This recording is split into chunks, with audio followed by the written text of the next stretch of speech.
Welcome, everyone, to Big T, Dallas, Texas, Game 3, Western Conference semifinal, the Sacramento Kings and the Dallas Mavericks. Now our Circuit City starting lineups: Peja Stojakovic, Chris Webber, Vlade Divac, Mike Bibby, and Doug Christie for the Kings. Dallas with veteran Johnny Newman, Dirk Nowitzki, Raef LaFrentz, Finley and Nash, who have been outstanding in the backcourt so far for Dallas. Kevin Harlan with John Thompson and Danny Ainge and Craig Sager. Great to have you with us as the Kings face Danny a vital game tonight after losing the other night in Sacramento 110-102. In game one, they dominated in the paint and on the boards. In game two, they didn't. Nelly jumped the game up a little bit, played smaller lineups, and Sacramento never adjusted.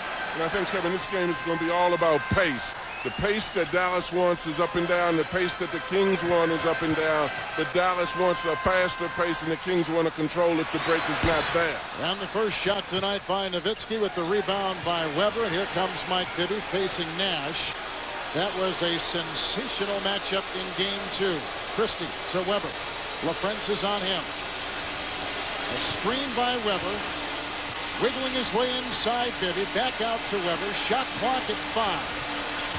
Christie, Webber left uncovered, and the Kings draw first blood. You know, we talk about Webber going inside. I don't have any problem with that. The ball was moved all around, the penetration into the paint, and so it was inside, outside offense, and Webber can do that when the shot clock's down. I just hate it when they settle for that within the first few seconds of the shot clock. Michael Finley takes it down the lane, his first field goal since midway through the first quarter of game two. Well, and I think that was a smart thing for him to do. A lot of people try to get back on with jump shots. He penetrated to the basket. A lot of times your layups will help your jumpers to go in.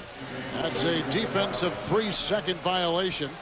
It's called, and that means that Sacramento will be at the line with Peja Stojakovic in the regular season, an 87% free throw shooter. Yes, and Michael Finley, you know, Dallas has to feel pretty good. Being 1-1, Nowitzki and Finley have really not played up to their potential, especially from the field goal percentage standpoint. They have not scored like they're capable. Nash obviously had a great game, too, to carry him, but, you know, you got to be worried if you're Sacramento of Michael Finley and Nowitzki going off.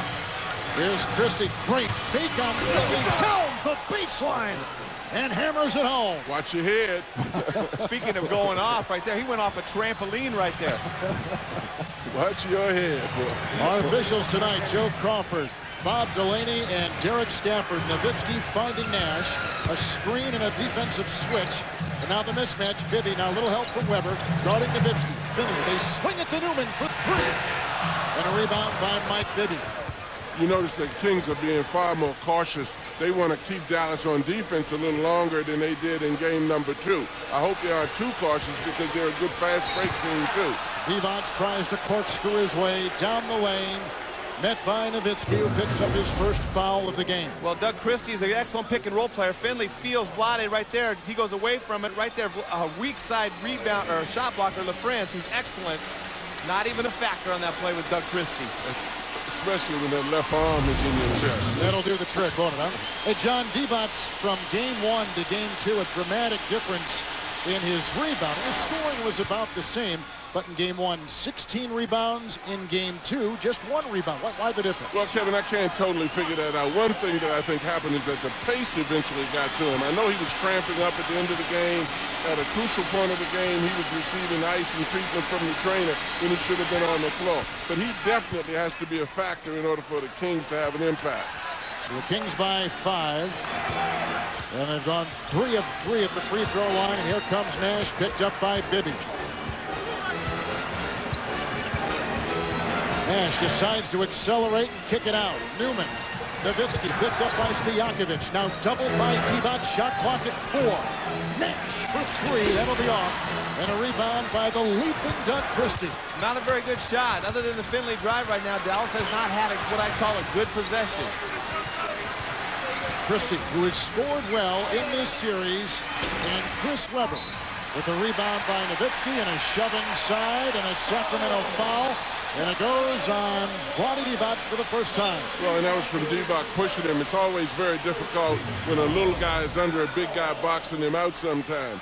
but this is where Chris Webber's taking this outside shot. You'd like to see him a lot more underneath the basket because he's strong, he's agile, and he understands how to get fouls. Remember, in Game 2, Sacramento built up a 13-point lead, which Dallas got by and eventually beat. Finley missing a three. Bibby accelerates the other way, but Dallas back well on defense, and Bibby will launch a two.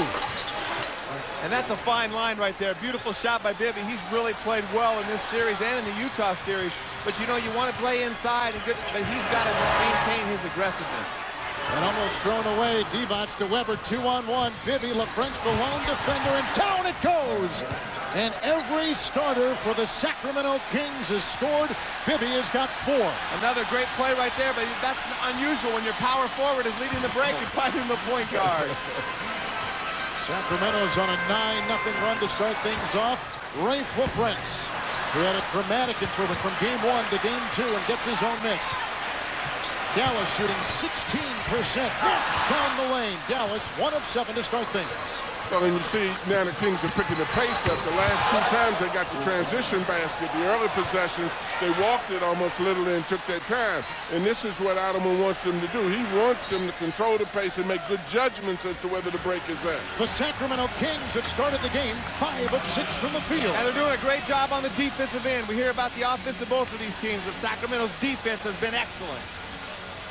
A wonderfully orchestrated 2-on-1, typical of what the Kings have done early. And Webber has made his presence felt in this big Game 3 from Dallas. Well, the hardest thing about being divorced is staying close to my daughter, Rachel. Being separated by 3 states is really difficult. He's my dad. I just have to be able to talk to him more. With AT&T Unlimited, you can talk to any AT&T residential long-distance customer for as long as you want. It's for $19.95 a month. He listens to me. I love you. He's so fun. It doesn't feel like 3 states anymore. Call 1-800-REACH-OUT. After 7 years of trying, he's really here. Good gifts of love. I know. Good gifts to hand me down. Honey, who's that? It's Mark, our financial advisor. You've planned the next 18 years? Yeah. From college to retirement planning, our financial advisors help clients realize their dreams. These gifts to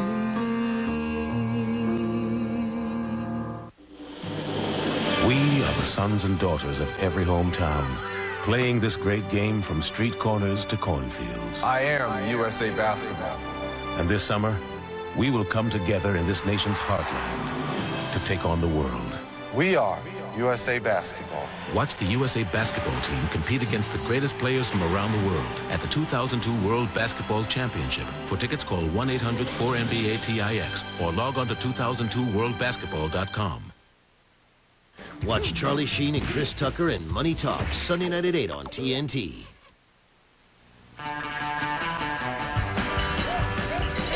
Like, it's a million cattle out there, so, you know, they coming, running, gunning, and ready to go. Nash's 19 leads him. Nowitzki galloping in and dropping the hammer off the side.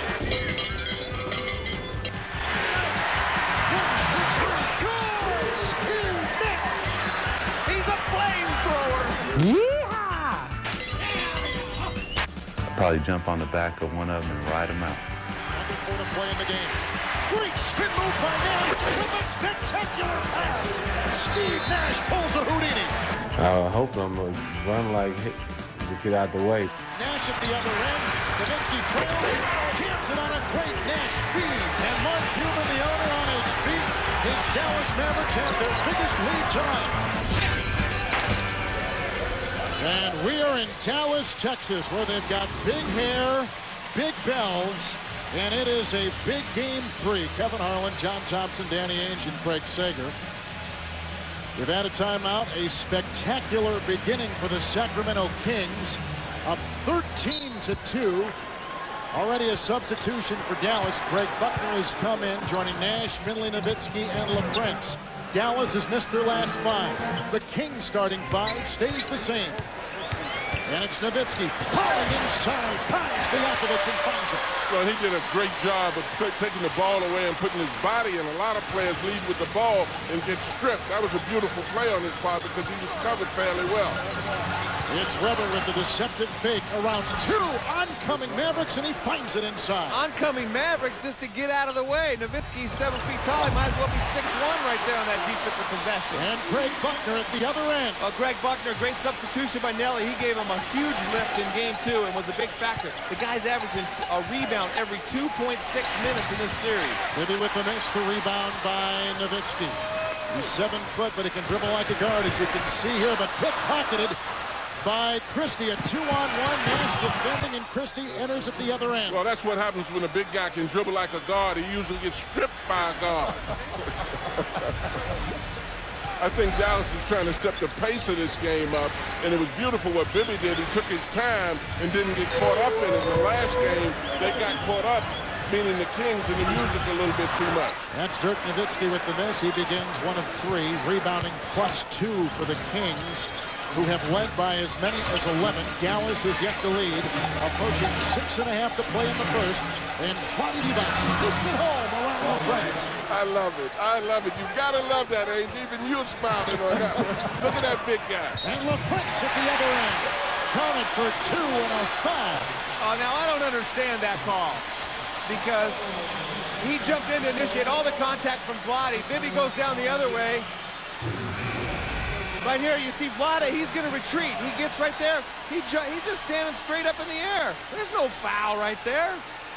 Vlade, though, look at this move. This is the old school. You used to do this in your backyard, It's a beautiful school, though. It's a beautiful school. It never should have gotten old if it works there well now, I tell you that. Divac just picked up his 2nd foul. Thus, here comes Scott Pollard, who did not play a single second in game 2, only 4 minutes in game 1. And that's, that's sad right there. Vlade's playing well, the team's playing well. That's not a foul.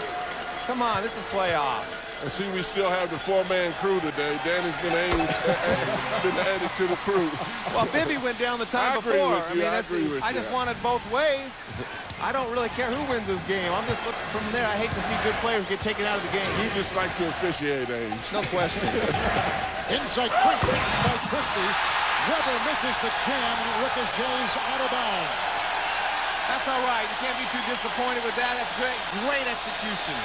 It was great execution. I wouldn't be disappointed. I'd be pretty doggone mad, though. Chris was right there, and it happens to the best of them, though. Screen by Buckner. Nash working on Bibby. And fires a hip-high pass into LaFrance. Shot clock down to 8. Stojakovic now on Nash. With a dance, Nash launches. Buckner is there. Rebound by Pollard. And Danny, why did he play in game 2? Well, just simply matchups. I mean, he's in this game simply because Vlade picked up 2 quick fouls, and they need another big guy. They're going to continue their big man dominance. But Rick Adelman felt that he was not a good matchup for Pollard. And out of bounds it goes. Shot clock at 17, and Dallas will inbound. And I think it's more a coach's decision why Pollard didn't play. We spoke to Rick Adelman today, and you get a feel for certain things in certain matchups out on the floor. And particularly because of the great attitude of Pollard, you can afford to do that. Wong Zuzu is checked in. He plays Pollard well. A 3 by Wong Zuzu off the bench. And he cuts the one-time Sacramento lead of 13 down to 7. You know, that's interesting because John Nelson told us that the minute Pollard came in the game, that Ron Zuzu was going to come in because of his outside shooting. A Buckner rebound on a Weber miss. Approaching 5 to play. Dallas on a 6-0 run. Nash with 3. Throws up air. Buckner saves it. Pollard reels it in. And Christie accelerates with the feed, which is picked off by Nash. And we race the other way. It's Nowitzki in mid-stride. Rejected by Pollard and picked up by Weber. This pace is to the liking of Dallas now. The Kings had better run their half-court offense, force Dallas to play more defense so that they can pick out the weaknesses. It's Bibby with the mismatch now on Nowitzki, and a shove between Christie and Nash picks up the foul. And I love that by Bibby, being very patient, seeing the advantage that Christie had on the post. Nash picks up his first. Well, Nash dribbling right in there. You see that, and that's why Pollard wasn't in the game. Coach was very mad that he left Wong Juju out for the open three. But right here, Pollard, this is why you need him in the game. Just an energizer, doing all the little things. Sacramento has not hit a three. Dallas has hit 1-3 so far. Great acceleration by Bibby down the lane. And that was beautiful on Bibby's part. He throws the defense, got everybody to relax, use his quickness, and got through all of those big trees. Nash began to wiggle, and when he did, someone gambled. And Nash was reaching in and trying to move on Bibby. Well, on that last drive by Bibby, I mean, Dirk Nowitzki's doing everything he can not to pick up his second foul, that's for sure. Bibby just picked up his first right there. So Dallas out there with Nowitzki, Finley, Nash, Wong Juju, and Greg Buckner. It's Nash into Buckner, wide open, and Weber was lazy getting back on defense. Well, and that time, Bibby looked over to the opposite side and held his palms up and said, you know, hey, where was the help on that? No, I don't think that was Chris Webber's fault, though. What they're doing is they're trapping Steve Nash on the pick and roll, and they just don't respect Greg Buckner's offense. Here's Bibby looking for Pollard, and the Kings throw it away. The Kings out there, Bibby, Pollard, Weber, Christie, and Stojakovic. Mike Bibby just made his first turnover since early in the first quarter of Game 2. Now the Mavericks come the other way, shooting 35%. Nash. Oh, Steve Nash. His first hit tonight, he's 1 of 5. Weber the other way, over Nowitzki. Touche, as Weber now is put in 8. Well, and you really don't mind that because that's part of a secondary break. He's trailing on that. Nobody was guarding him. Chris is a very good shooter. You just want to see him use his strength inside a lot more. Nash is double. Wong Juju swings it over to Buckner. And a rebound by the 7-footer. And a rebound by Pollard, who has already made his presence felt. And they race it in a technical foul. And it's on the Dallas bench. On Don Nelson, the coach. That might have been a good technical foul. Might have stopped the fast break coming this way. They had 3-on-2. O'Neally's up to his tricks again. Now he's even stopping fast breaks, huh? By getting technical fouls called on himself. Here's Stojakovic at the free throw line. Dallas has never led. The Kings have led by as much as 13. They run this pick and roll, and they're double teaming Nash, and Buckner's going there. Doug Christie has Buckner and Finley out top. He can't decide between both of them. Makes the wrong decision that time, gives up the lay-in. Right, and you said they don't respect this offense. You don't have to have offense if you're going to give up that kind of layout. Get me undercover, brother. Log on to NBA.com to enter the Go Undercover NBA sweepstakes and win a trip for 2 to the 2003 NBA All-Star Game in Atlanta. Watch the playoffs on TBS and TNT and see Universal's Undercover Brother in theaters May 31st. Honey, I've got the black teddy on. Yeah, okay. And I put the satin sheets on the bed. Yeah. Be up in a minute. I've got cold Bud Light.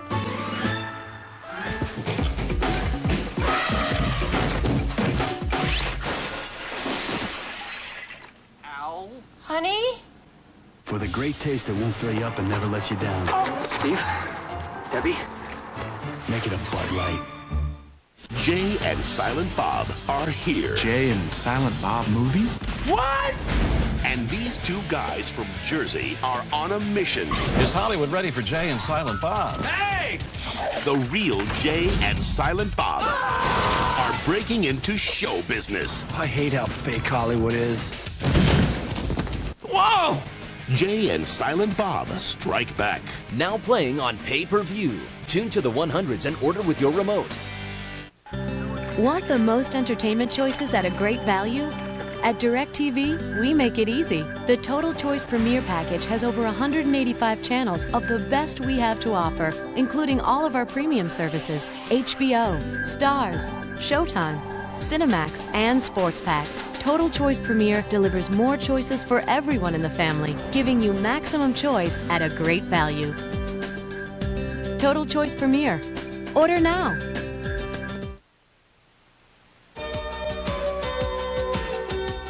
My role is just to, bring energy, offensively and defensively, and try to get us extra possessions on the offensive end. by getting offensive rebounds, try to get some steals, play good defense, you know, and not hurt the team. Don't go out there taking crazy shots, trying to be dirt. The little things is the most important thing, you know. Everybody sees scoring in the papers and the highlights and things, but the little things is what counts to make good teams great teams. And Buckner so far, 4 points, 3 rebounds. 2 of those rebounds have been on the offensive side, and these 4 players are key. One has got to emerge. Well, they're key because of the intangibles. Very similar to what Buckner said. They don't need to go out and duplicate the actions of the stars. They have to do the necessities, and it's always very refreshing to a coach when a player understands that. Little zone defense by Dallas as Van Exel is in, and they get the 2 inside, and Pollard scores for the first time in the game. And I like Pollard inside. He's so much more physical of an offensive presence. He's a banger, even on the offensive end, against the front and the wimpy inside interior defense of Dirk Nowitzki right there. Well, right there, Chris Webber is absolutely, you're right, Danny, just begging Buckner to shoot. Buckner's on the perimeter. He's sitting back, way back in the back office. Wong Zhu cleans up the Nowitzki miss. He's come off the bench, and the 7-foot rookie has 5 points in the game. It's Pollard galloping down the lane, finding 2 and a foul call. Yeah, and Pollard's treating him like he's 6'1". You knew he would come out tonight as Wong picks up the foul. Danny, you knew that Pollard would come out tonight and play with great emotion. I did, and you know, Pollard gives you this. I mean, he's a guy that you got to at least explore with each and every game. I mean, he might not be the best matchup for certain kinds of games, and he's not the most skilled a player, but he's a guy that gives you energy, just like Buckner on the other end. Nelly starts every game. How am I going to play him? What can he do? He can't shoot the 3, he can't space the floor, but you know what? Some guys find ways to contribute. Well, and logic and reason can't control all of it. You're absolutely right, Danny. They're just some unexplainable players that come out and all they do is produce. He's one of them. Buckner's one of them. Rebounding in this first quarter, even at 9. Sacramento on top by 11. Dallas has never led. Sacramento is shooting 71% from the field. And besides all that, Danny, I love Pollard's new hairstyle, don't you? It's Michael Finley. And he had a rugged game, too, coming out with a couple baskets to begin this game 3 tonight. Webber against Nowitzki. Into Pollard. And Pollard now puts in his 7th point tonight. See, and what Pollard does so much better than Vlade, besides just hustle more and play with more intensity, is he's always cutting to the basket. Vlade has a tendency to stand at the offensive end when they're going to Webber. Buckner got the feed. The foul was called inside. Pollard was banging. Pollard may have picked it up. And this is what he's always doing. He's always moving. Right there, he goes to the open seam, and then he goes up and finishes over the shot blocker. He does a good job, but the guy is always moving. And again, I'm not saying he's as good a player as Vlade Divac by any means, but when they're going to Webber on the post, he is perpetual motion. Well, and particularly because he's a great offside player. He's very seldom the first option, and as a result of the defense collapsing on the primary option, Danny's 100% right. He's smart enough to make sensible cuts and make himself a factor, as opposed to just standing out of the way, holding on to his hands. Hedo Turkoglu will come in now for Peja Stojakovic. Updating Divac, he picked up his 2nd foul at the 6.5-minute mark of the first quarter. Here's Greg Buckner at the free throw line as we check in for the first time tonight with our Craig Sager. Well, thank you. You talked about Scott Pollard not playing in game 2. He did not take it very hard. He actually said, I'm always ready to do what I need to do. I'm prepared if I need to go into the game. It was his teammates that stuck up for him, telling Coach Rick Adelman that they thought they needed Pollard's energy in the game. Obviously, the 2 fouls from Vlade has opened the way to what so far has been a good performance. Kevin? Thank you, Craig. Mike Bibby now has a, remember in game 2, he had 13 points in the first quarter. Driving the baseline, Michael Finley. Well, Finley's a guy that definitely has to step up for Dallas, but getting to Bibby, that's one of the things I like about him, Kevin, is he doesn't press the issue. He does it when he can do it and when he sees it needs to be done. He doesn't force shots. You know, this might sound crazy, but I've watched 5 playoff games already in person, and Mike Bibby's the best offensive player they have. He's the most complete. He can penetrate, he can shoot the 3, he can shoot the in-between, he can go to the free throw line, and he can create for his teammates. And he may be the toughest guy on the team as well. Well, there's a lot of tough guys out there, but he's the most complete. You know, Stojakovic is a great shooter, but doesn't make his teammates better. Weber's a kind of a versatile player, and Vlade doesn't have the ability to score consistently, night in and night out. I agree with your original statement. It does sound crazy. Well, who's their best offensive player then? You tell me. Tell me, Pollard. I'm messing with you, baby. Just go ahead and call your game. Under a minute to play here in the first quarter. You're way too easy, Coach. Here's Buckner. Van Exel with Vivian Him. Shot clock at 6. Nick Van Exel. And a rebound by Christie. Van Exel with his first shot of the game and missing there. And we come the other way. Greg Buckner was providing the defense, and Greg Buckner picks up the foul. That's his first. And we'll go to the other end. This building, opened last year, they say it is the nicest. It was built at a cost of $420 million. It is on the outskirts of downtown, a wonderful jewel to this most spectacular Dallas skyline as Christie is at the free throw line. That's just a week of interest for Cuban, isn't it? Yeah. Guy who is literally worth billions of dollars. But since he took over this franchise in the late 90s, Danny, he has doubled the value of the franchise and doubled their earning power, and says, I want to double it again before the luxury tax really takes effect. There he is, Mark Cuban, 40 years of age, newly engaged. Well, he's going to be losing money every year when the luxury tax kicks in if he doesn't do something about this payroll. Well, but that's something for a later time. I think now he's saying, listen, let's get every chamber filled in this team. 37-23 Sacramento by 14, biggest lead. Van Exel in traffic. Finley trying to carve his way inside with a Sacramento foul. And again, I think Finley's doing a smart thing. Here's a guy that has not been hitting or scoring the way he would like to or the way he's capable of, but he's going to the basket, putting pressure on the defense, picking up free throws, building his confidence back in. Free throw shooting tonight. The Mavericks 2 of 3. The Kings are 9 of 9.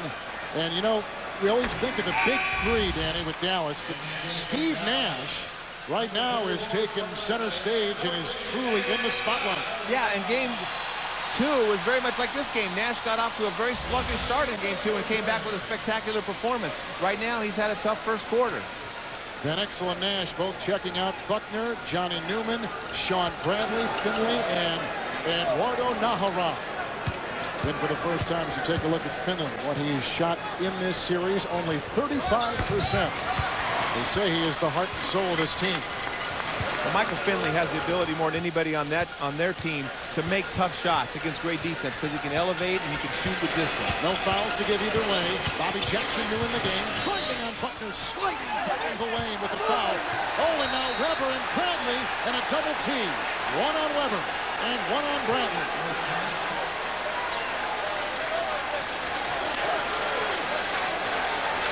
I don't see any kind of fire at all in the 7'6" Sean Bradley. It's a good sign. Well, Weber's just trying to go to the basket, and Bradley's holding on to his jersey, and Weber's just trying to push him off. Got to be careful. You know, Sean Bradley, he'd be doing his job if he could get them both kicked out of the game. I always had a rule, Coach. If you're going to get kicked out, take a player of more value with you. I like that rule. That's a good Celtic rule. Only one player in the game is in foul trouble of any sort right now. That's Vlade Divac with 2, and he is on the bench, quickly replaced by Pollard, who himself now has gone to the Sacramento bench. So the double technical. Here's Weber at the free throw line, and a look at Vlade Divac at 34 years of age. He said Finley's the heart and soul of the Mavericks. That is the heart and soul of the Sacramento Kings. It is loud in this building. Look at the guy with the bell in his left hand. Right next to Vlade. Right there. That's a big bell. And he's covering up Vlade's face right there. Vlade trying to get some airtime. Vlade's going to have a headache. He might have ice packs on his ears before this game's over. Well, and I don't think that should be permitted. I think it's a little bit too much when you're directing it at the player like that. Oh, my God. Not even close. Look at this guy. He's taking it to a whole new level.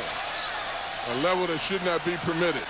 Here comes Nash trying to beat the buzzer. Oh, and he's just off, and that takes us to the end of the first quarter. The only player in double figures is Mike Bibby. But there is no doubt that Scott Pollard had an effect when Vlade Divac picked up his second personal foul. Pollard came in with 7 points and 3 rebounds. It's game 3 at the end of one, 38-25, the Sacramento Kings. TNT's hit original drama returns with a special 2-hour season premiere. Police, hold it! All units, shots fired! She's got battle skills that are supernatural. This June, New York's toughest cop is back. See the 2-hour season premiere, Witchblade, Sunday, June 16th at 8, only on TNT. Get me undercover, bro. He's got a talent for disguise. Nobody touches the pro. But when a dangerous criminal threatens the world, he's the one to call. Action is what Undercover Brother's all about. This summer, it's time to unleash our secret weapon. Would you like to be my friend? He had sex with a white girl. Was everything I dreamed of? Excuse me. Undercover Brother. Drop it. This woman just can't. I meant the gun. Rated PG-13 at theaters May 31st. Jim! Hey, Mikey. There's our TV, 57-inch widescreen. Looks even better than last week. Can we take it home this time? Therein lies the problem, Peter. The minute we take it home, I'm gonna see it on sale. You know, with Circuit City's Price Match Plus, you don't have to worry about that. Huh. Don't worry, take it home. Because if you find a lower price within 30 days of purchase, we'll give you back 110% of the price difference. Circuit City, we're with you. Does this mean my video game system can come home too? Bottom of the 12th. Game time. I should have used Preparation H. Cool it fast with Preparation H Cooling Gel. Cools on contact for fast relief. Preparation H Cooling Gel. Cools on contact. In the old days, athlete's foot meant using Lotrimin AF or Tenactin for 4 whole weeks. Who does that? Today, Lamisil AT kills the fungus with just 1 week's use. And keeps you athlete's foot free for 3 months. Lamisil AT. There's no better way to cure athlete's foot. You must all break out of your humdrum existences. The atom becomes the flower, becomes the ox, becomes the man. We all must change. The world needs change. You, sir, you must change. Chevy Avalanche. The only vehicle that changes from an SUV to a pickup. There's also a Motor Trend's 2002 Truck of the Year. Thank you. No, thank you. Chevy Avalanche. Like a rock. Dallas is all gussied up tonight. Welcome to the NBA playoffs on TNT. Kevin Harlan, John Thompson, Danny Ainge, Craig Sager. Mike Bibby puts in 10. The Kings shoot 74%. Their lead grew as high as 14 points. What a nice win tonight, 115-97 for the Charlotte Hornets with the first game in that best-of-7 Eastern Conference semifinal, beating number 1 seed New Jersey. A big night for Baron Davis. An injury to Jason Kidd, some stitches over his eye. You take a look at 61-year-old Don Nelson. And we begin the second quarter. Bobby Jackson, Mike Bibby, Turkoglu, Pollard, and Weber. 5 in there for Sacramento. It's Weber maneuvering on LaFrance, crashing by Nowitzki, and the tap-in is good. And Weber has now 11 points to lead all scorers in the game. Nash, Nowitzki, Van Exel, Finley, and LaFrance begin the second quarter for Dallas. Nash to Nowitzki. Well, and they're really having some mental lapses on defense. Anytime somebody's making a cut or they show any form of a screen and roll, the weak side help is not there, and they seem to be getting confused. Van Exel gets the Bibby miss, and here comes Finley detonating and then stopping with the baseline jump shot. Well, you can see the small lineup, and this is why Rick Adelman didn't play Pollard a lot in the game 1, because right now you've seen in transition Chris Webber be matched up with Steve Nash once and Michael Finley another time. Easy opportunities. Turkoglu decides to slash and feed to Pollard in on LaFrance, his college teammate at Kansas. 9 points off the bench for Scott Pollard. Well, and that's what Pollard does very well. Again, he lets the primary player pull the defense. He makes a very good cut towards the basket and capitalizes on the defense's reaction to the primary player. LaFrance picked up by Pollard. Nowitzki drops it inside for Finley. Scooped by Turkoglu, and a foul called on Hedo Turkoglu. Well, that's the first on the Turkish player. Well, and it's tough for Pollard. He's a banger. He likes to go inside on the defensive end, but he's been a very productive offensive player. 9 points. Unbelievable. It's very interesting how he works the weak side of the ball, the opposite side that the ball is on. I mean, he does a great job of not demanding the ball initially, but yet capitalizing on reactions of how the defense plays his teammates. Finley has had success, 11 points tonight from the free throw line, 3 of 3. And he has only missed 2 free throws the entire series. But tonight, showing a lot of wherewithal, and they needed this kind of performance from Michael Finley. Well, Michael Finley hurt his back during practice during the days off, but he looks fresh tonight. And Rick Adelman was worried that Michael Finley might come out. You put too much emphasis on Nash and Nowitzki, and Michael Finley will step up and get you. And he's been very aggressive tonight. Well, and Dallas is in a zone right now. Bibby. Chris Webber rifles a pass inside. LaFrentz was fronting Pollard, and Rafe LaFrentz picks up the foul. And LaFrentz is in foul trouble again. And, you know, this Pollard is, again, he's the most physical presence of all of them.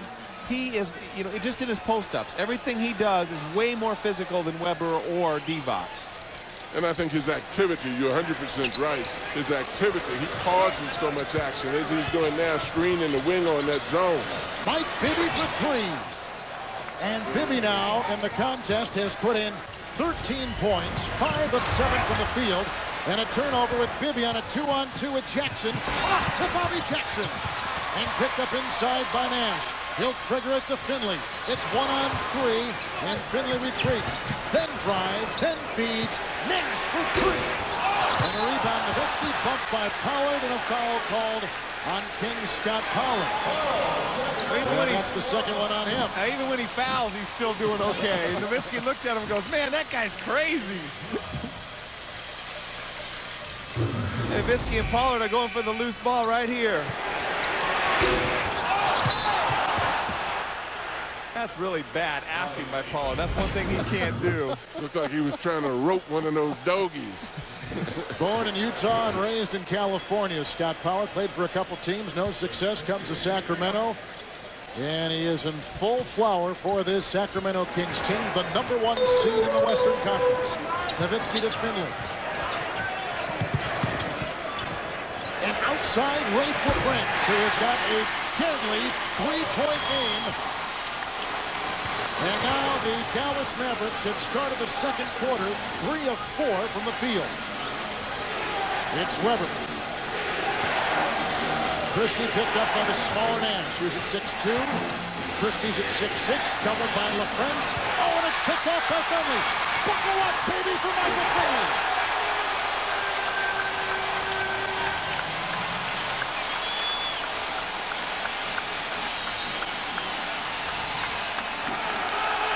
The Dallas Mavericks are back in business, down by 15.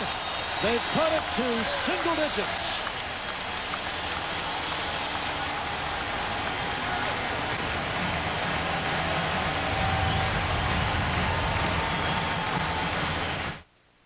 Adult Swim, all kids out of the pool. Animation that's risky and risque. Nice room you got here. You know what's not so nice? What's that? My back's sore. Oh, dear. Adult Swim, Sunday at 10 on Cartoon Network.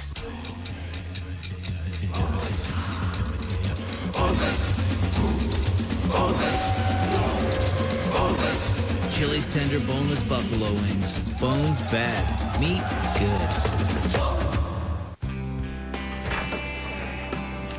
Hey guys, I got someone here who wants to meet you. A dog!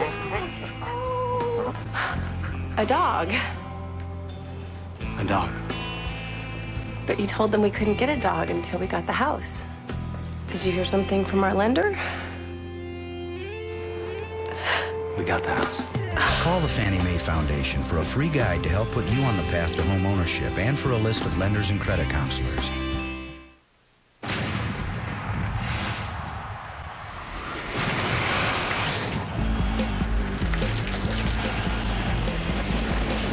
It happens in the blink of an eye.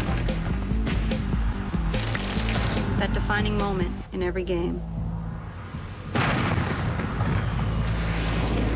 When that moment comes, will you have ice in your veins? It's here. It's clear. New Gatorade Ice.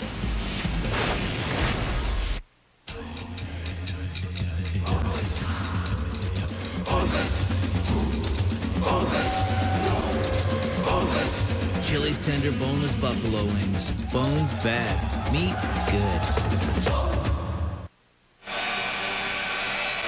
A lot of noise in here. Just think during these timeout huddles what Sacramento coach Rick Adelman has to go through in our Lammas Hill inside traps.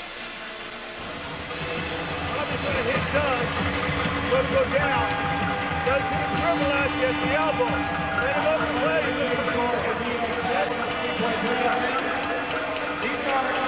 Don't have it. Don't have it. That is brutal. That is really funny right there. You can hardly hear Rick Adelman. It's unsportsmanlike. It's unsportsmanlike. Craig Sager, what do you have? Well, I think somebody agreed with Coach Thompson. Unsportsmanlike was the call. The boisterous, demonstrative Maverick fan that we saw holding up the sign in front of Vlade Divac and ringing the bell in his ear has been warned. Told officially that he has crossed the line, that he must stay in his seat or else in front of the seat. He can no longer go in front of the bench or he will be ejected. Well, and you can do damage to someone's eardrums in doing that. Now, suppose the player gets irritated and actually responds to that. It's a little too much. Speaking of Vlade Divac, he is back in the game after that timeout. Here's Weber.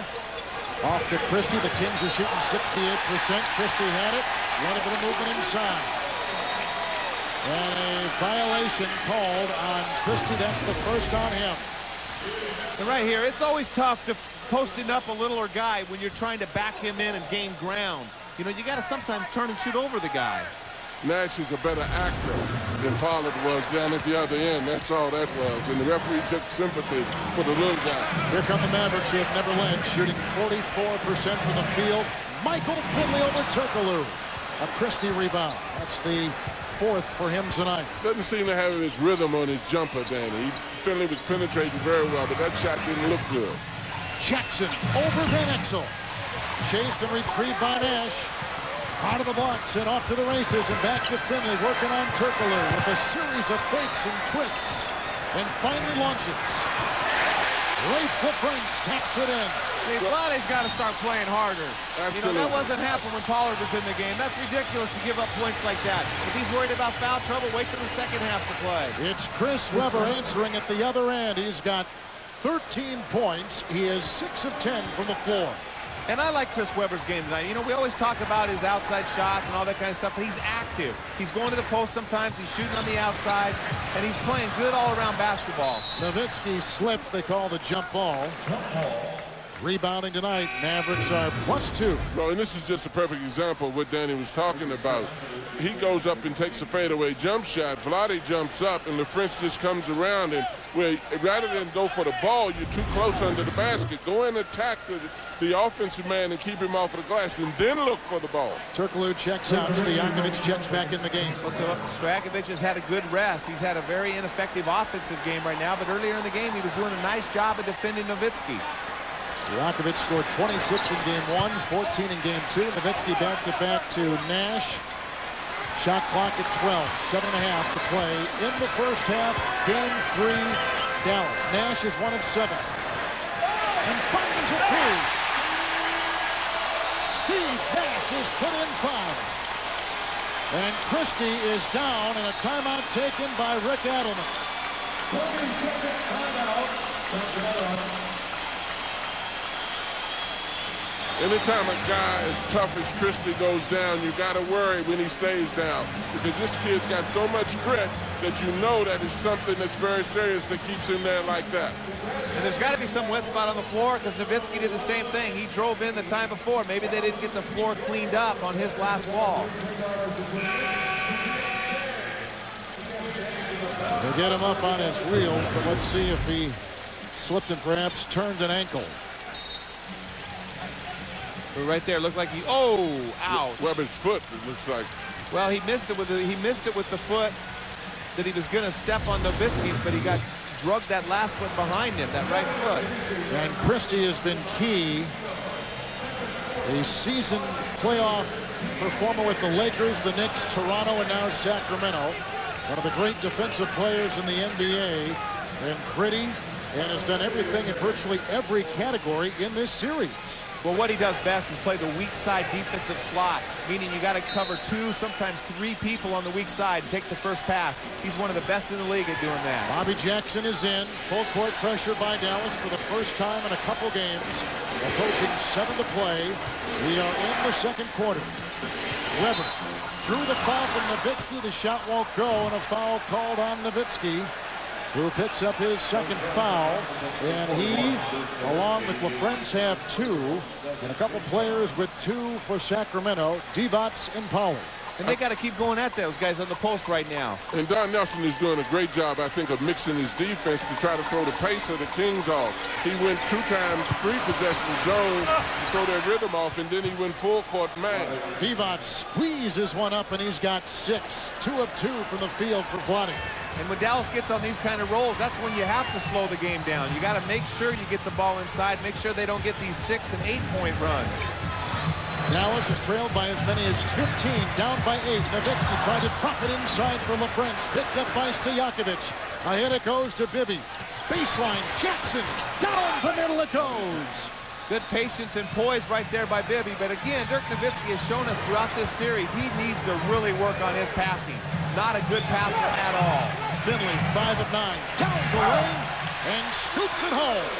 Well, and he shows a lot of strength, too. At the end of his dribble, he definitely gets a lot of lift. Bibby was flying, and he took off, and they were trying to get him in his wake, and Finley was reaching in and draws his first foul. That's really bad weak side help right there. You can't leave Mike Bibby on an island defending Michael Finley in the post.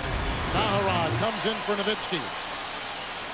Well, and one of the things I love about Nash, too, is a lot like Jason Kidd, and if you score, he'll push the ball down the court so fast that you better stay alert and get ready to go back on defense mentally as well as physically. It's Bobby Jackson with the miss.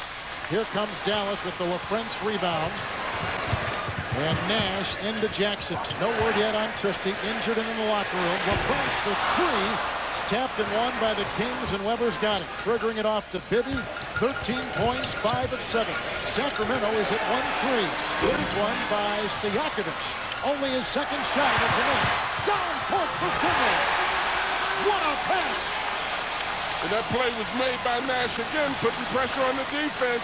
Not only do you have to score, but you better get back and be alert in getting back. But they're falling right into Dallas's hands. They just get the ball into Vlade, and he gets a lay-in. Stojakovic and Jackson take 2 shots ill-advised. Here they come the other way. Dallas has never led, down by 6. Van Exel spinning on Jackson into Divac. Dallas is picking them apart with their primary and secondary breaks, and Kings are not getting back, not finding people, and not being mentally ready when they do get back. Mike Bibby outside. Jackson picked up by Nash. Bibby for 3. Good! Mike Bibby puts it down. Well, Mike Bibby's been huge, but that's 5 consecutive possessions after Vlade's lay-in that he has not, him or Weber, have not touched the ball in the paint. And that is playing into the hands of Dallas. Finley's got 18 for Dallas. Bibby's got 16 for Sacramento. The one-time Kings lead of 15 is now wiped away. It's a 7-point game. And a foul called on Mike Bibby inside, trying to work in the paint on Bibby. Well, right here, Stojakovic hasn't got a lot of shots, and so he's frustrated. He wants to contribute. He's a scorer. He takes off Bibby. Finley's going to beat him down the court as he missed that shot. Just that delay. But what's Chris Webber doing back there? He should have been back on defense. If he's not going to go to the offensive rebounds, he's got to guard the basket.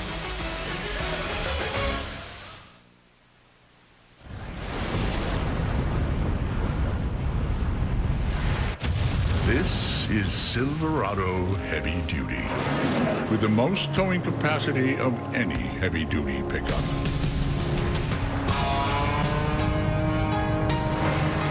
Silverado Heavy Duty. More truck.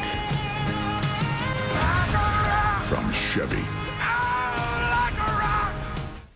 Today we are asking ourselves a lot of questions. Esteban, the lights. Mr. Foley.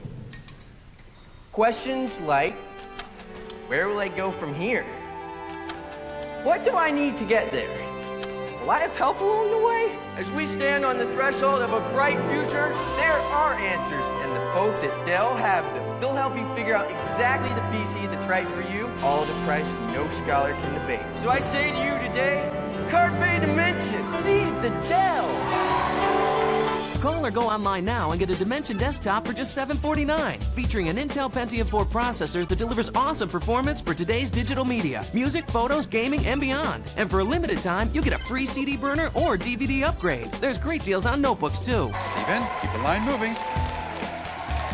Easy to buy, easy to own, easy as Dell. Dell PCs use Intel Pentium 4 processors. The NBA playoffs on TNT are brought to you by American Express Financial Advisors. Make life rewarding. And by IBM, taking e-business and your business to the next level.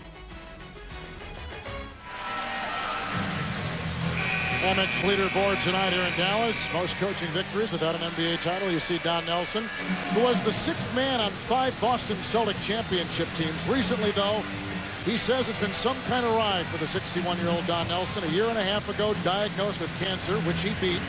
But then his wife was diagnosed with breast cancer in December, surgery in February. Now she's got a clean bill of health.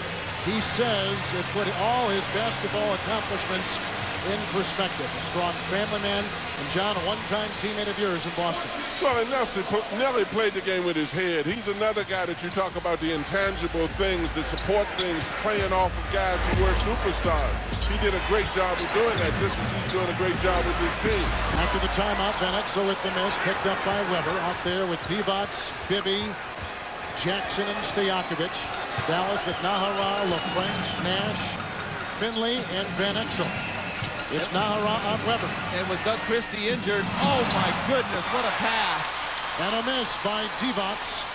Dallas the other way, shooting 47.5%. I still think the pace of this game gets to Vlade. You know, he was there that time, didn't get any lift at all in a point-blank layup and couldn't put it in. It's LaFrench. Nahara fighting for the loose ball and out of bounds. And off the king. But this is just another perfect example of Christian Weber's ability to pass the basketball, and even more, his visual ability on the court to be able to see a man to make that pass. And here's Finley isolating on Stojakovic across the lane. What a shot by Michael Finley. And he's carrying the team on his back right now. Everyone else is struggling, but you know, he's got the best matchup to score.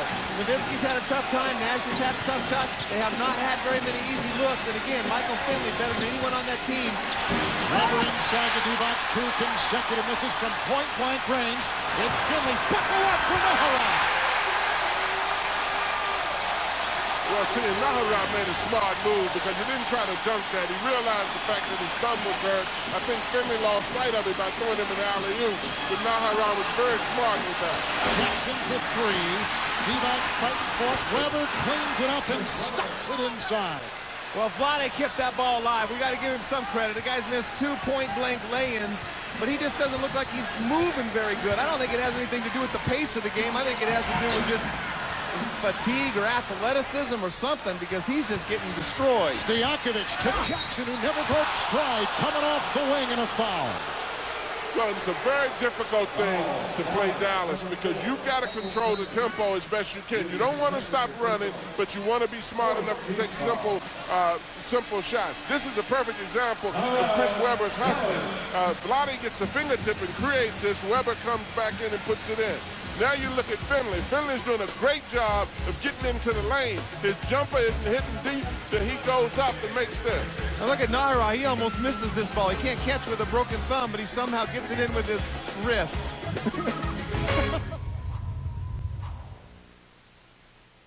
Great. Another network problem. Someone left the firewall door open again. Access? I'm access, not security. I thought security is everyone's problem. Excuse me, Legacy. Legacy. You're not the boss of me. Okay, good. Hold on. Who are you guys? We're vendors. That's good. Want a more secure network? At Genuity, we manage and monitor every inch of your network. Genuity. Sounds like a good thing. Budget is really working hard to improve truck rental. Yeah, rates starting in 1995. And a service where our movers help load and unload the trucks. Can we make load and unload even better? Roller skates to make the move even faster. Hmm?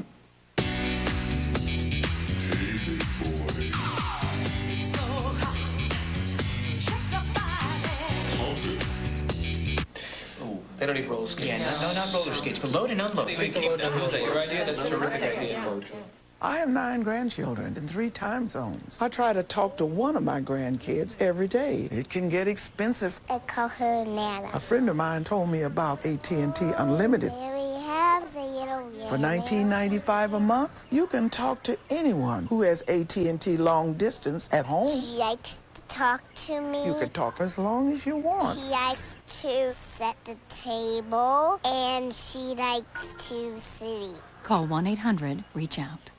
Experience NBA.com on America Online. See the best action shots and off-the-court photos every night at America Online. Keyword NBA.com. Decided to divide up the ranch. 3 sisters take on the most powerful man in Texas, their father. Don't try to stand in our way. Patrick Stewart, King of Texas. See the world premiere Sunday, June 2nd at 8 on TNT. Major contributions by the Sacramento bench so far. Scott Pollard, Hedo Turkoglu, and of course Bobby Jackson, 11 points, 5 assists, and 3 rebounds. We might see a lot more of that bench because Doug Christie remains in the locker room. Here to the locker room with a sprained right ankle. He's having it iced right now. His return is questionable. Some people question how tough the Sacramento Kings were. They're tough enough to win an NBA title, but nobody questioned the toughness of Doug Christie. This could be a major loss to Sacramento. Kevin? All right, Craig, thank you. Sacramento from the free throw line tonight, 11 of 12. Dallas, 6 of 7. And Jackson, with success, he now has 4 off the bench. Pollard has 9 off the Rick Adelman bench. Sacramento is led by 15. Dallas has never led. And with the ball, Dallas shooting 46%. Van Exel, he's got 2. They go inside to Nahara, who's got a couple points in the game. And a foul called on Weber. That is the second one on him. No player in the game has more than 2 fouls. Well, I want to see what Weber can do different defensively. First of all, he's playing behind Nahara. Nahara just jumps in. Weber's got to put his arms straight up in the air. He can't put his arms at the 45-degree angle. He's going to get that call every time. Well, the first thing he's got to do, Danny, as you know, is to beat him to that spot. You don't let a guy catch the ball up low because you're going to be in a position psychologically where it's going to look like a foul, but it's not a foul. I think Christie not being out there for the Kings had a tremendous effect on this team, particularly playing against a team like Dallas that likes to run. Christie is one of the speed players on the Kings team, and in transition, controlling the pace, he's very important. Divac is out. They got Turkoglu, Stojakovic, Bibby, Weber, and Jackson. Very small lineup for the Sacramento Kings with 2.5 to play in the half. Very small. And they might have to play small a lot without Christie in the game. Jackson and Bibby might not be able to come out a lot. Turkoglu has played some guard position for him, even some point guard. They may need him tonight. Great feed. Bibby on the alley-oop for Weber, and Weber's got 17 points. That ball had to be delivered right on the numbers at the right time in order to be effective. That was perfect execution by Bibby and Weber. Screen by Finley. The switch on defense. Stojakovic picks up Nash. Shot clock at 9. Wiggling his way inside with the foul. Well, Bibby's not really pressured by Steve. Steve looking for a screen, but perfect timing from way out above the three-point line. Bibby's a little bit too far to make the pass, but because the timing is perfect and the delivery is perfect. Well, Chris Weber did a hell of a job of setting his man up for that. He brought him up the lane a little bit. He spun, and he really got up in the air and got that. Nash had 12 points in Game 1. A spectacular 30 points in Game 2. 6 tonight, but it was the second half in Game 2 where he exploded. And this reminds me a lot of Game 1. The first quarter with a big lead. Second quarter, the small lineup gets him back into the game. Here's Bibby. Nash is on him. Stojakovic. Guarded by newly instated Greg Buckner. A little two-step by Stojakovic, and Buckner picks up the foul. That's the second on him. I would like to see Peja get the ball more, especially with the small lineups up there. You say Sacramento's playing small, but Peja Stojakovic is 6'9", Turkoglu's 6'9". Those guys are playing the forward. Weber's 6'10" center. They're every bit as big. They should be able to go down and post up Michael Finley and Greg Buckner. Well, and Buckner's activity and aggressiveness will make him pay for every basket he gets. He's looking at his arms. The referee called a foul. Buckner's out there to be physical and to be aggressive, and that's exactly what he's going to do to him. Stojakovic in this series has gone 9 of 9 for the free throw line. He's got 4 points tonight. He had 26 in game 1, but has not been the same in game 2 or game 3. A minute and a half to play here in the first half. And they're just running isolations for Finley right now. He's the hot hand, and they're going right to him. Finley, Derek Dwayne. He has put in 22 points and a sizzling 14 points in the second half. It's Weber with the lob, double team, count it, and a foul. And that Weber squeezes one up. And that was a beautiful pass right there by Stojakovic over the top. But right now, Finley, they're just milking him. Right here, they know he can go by Turkoglu. He's much quicker, just beats him off the dribble. Where's the help? Well, you say the help is not there, but they got so many three-point shooters, they have to cover up. And right there, they just throw the ball up. Weak side help get there, but they're little guys. Dominate those little guys in the paint. The foul. And that's exactly what Chris is doing. He's dominating. Finley just picked up his 3rd personal foul, so that now becomes a story. The only player on the Mavericks with 3. And a lane violation has been called. You don't see that very often, do you, Dan? No, but when a guy shoots an air ball the time before, everybody's a little anxious for that rebound. 1:20 to play. Ernie Johnson and crew standing by in Atlanta. At halftime and a complete wrap-up on the New Jersey loss at Charlotte tonight. Nowitzki, Turkoglu's on it. Bibby now claps his way on Nash. Nash with a spin and the fadeaway. Steve Nash has scored well now with 9 in the first half. It's Bibby over Nash at the other end. Nowitzki is back in. That ball ricochets out of bounds. Dallas will inbound. 52 seconds in the first half. And I thought that was the first bad shot that Bibby took. Maybe a little bit because Nash posted him up, shot the fadeaway. He wanted to get him back at the other end.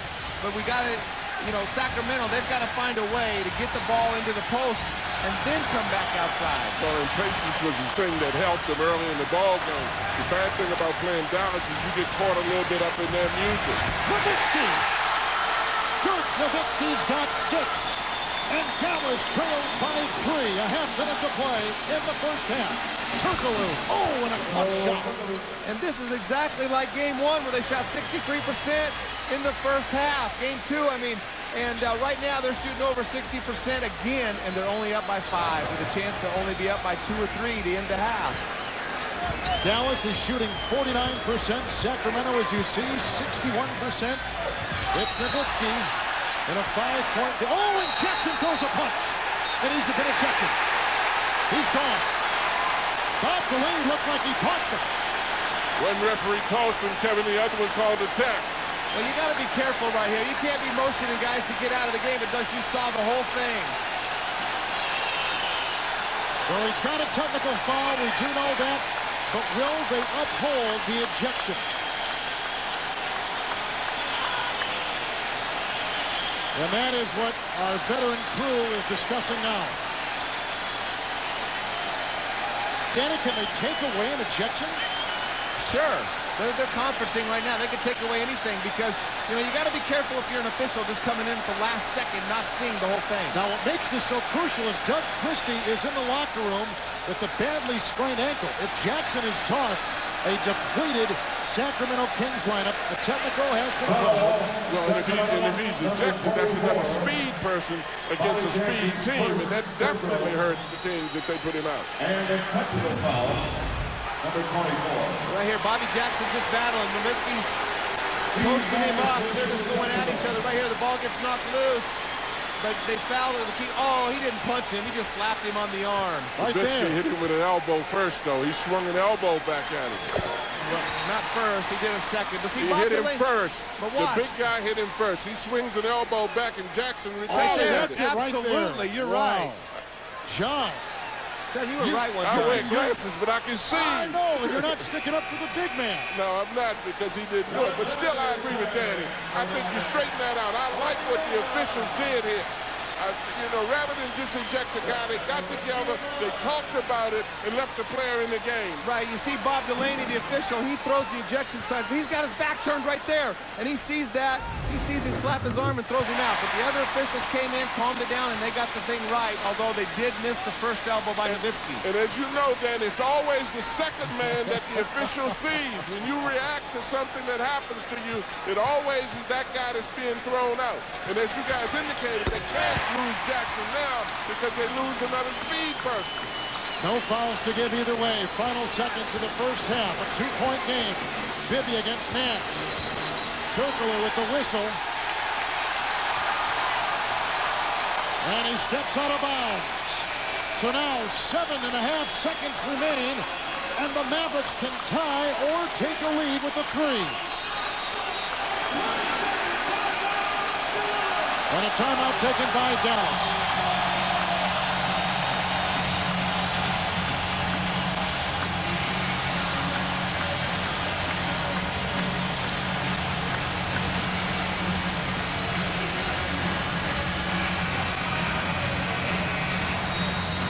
A terrific comeback by Dallas, down by 15 points. They have climbed all the way back to within 2.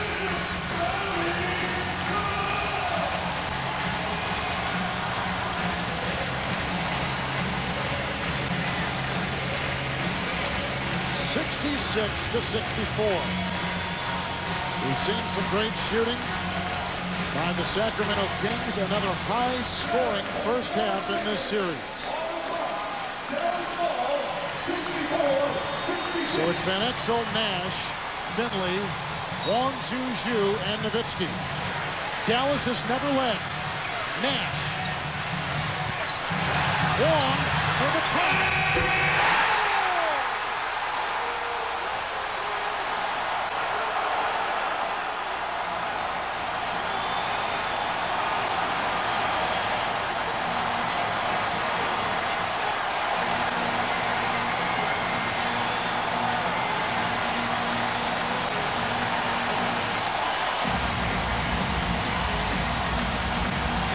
Send it over to Craig Sager. Well, Steve Nash, a little similar to game 2. You fall behind in the first quarter and come back, but you're tied now. How fortunate do you feel? Well, we're happy again. It's nice to be tied after playing so poorly early, and we got some enthusiasm, some energy back. We really were lacking in a lot of areas, but we're not making shots. Sometimes our energy dips, and we can't afford that to happen. How'd you get Finley so involved in this game with 20 points? Well, Mike's just taken it upon himself to be aggressive. Dirk's come out really slow and lethargic, and Mike's picked it up for him. And thanks a lot. All right, Greg. Well, conventional wisdom says the pace of the games and the playoffs slow down, but not in this series. It is operated in one gear, high. It is at one style, breathtaking. Now the series tied at 1. The home court advantage has shifted to Dallas, and we are tied in a beauty at 66 as we take you to Atlanta and Ernie Johnson.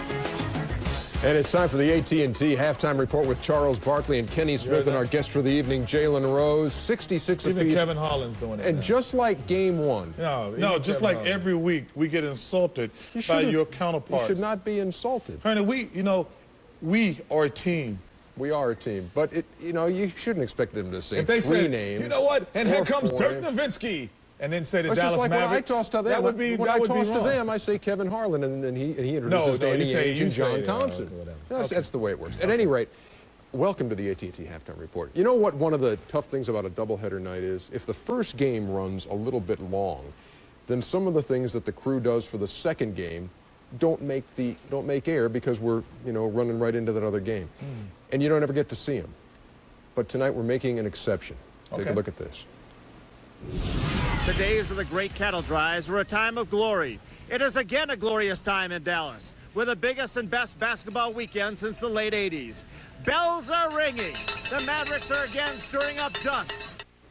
I mean to tell you, where's Sags and Charles on the chuck wagon? Yeehaw, y'all. I didn't know they were going to do that, Charles. Hey, you know what, buddy? You know, Seger's mom threatened me last time I made fun of him, and I almost had to clock her. Thanks for restraining yourself. But that boy, he's just somewhat plumb damn goofy now.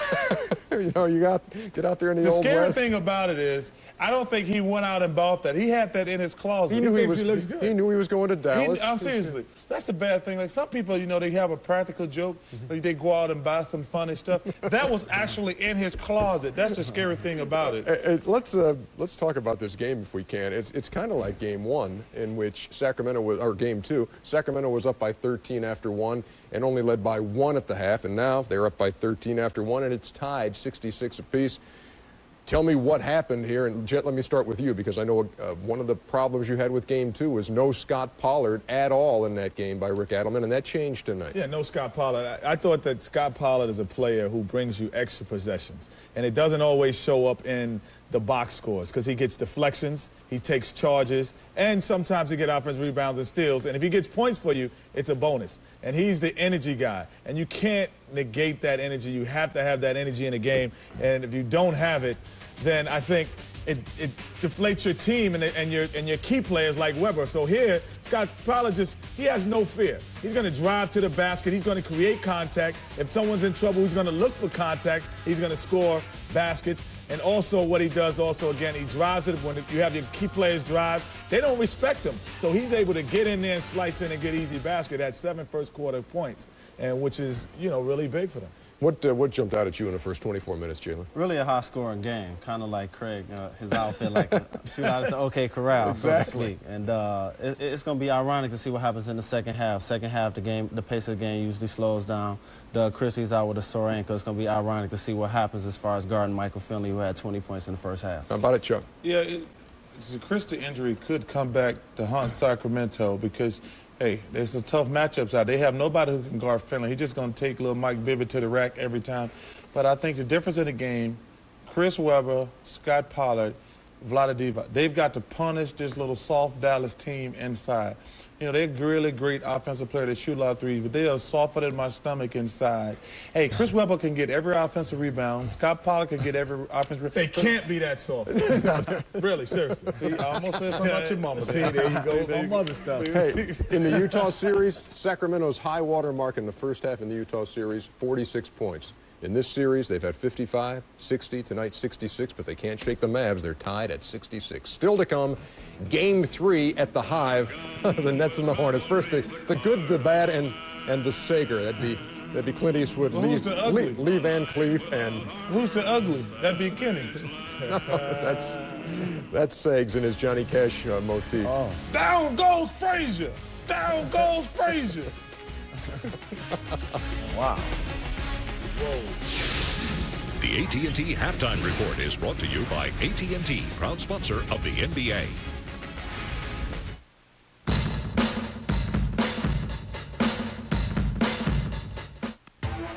Two hours of hard riding, and I was hurting.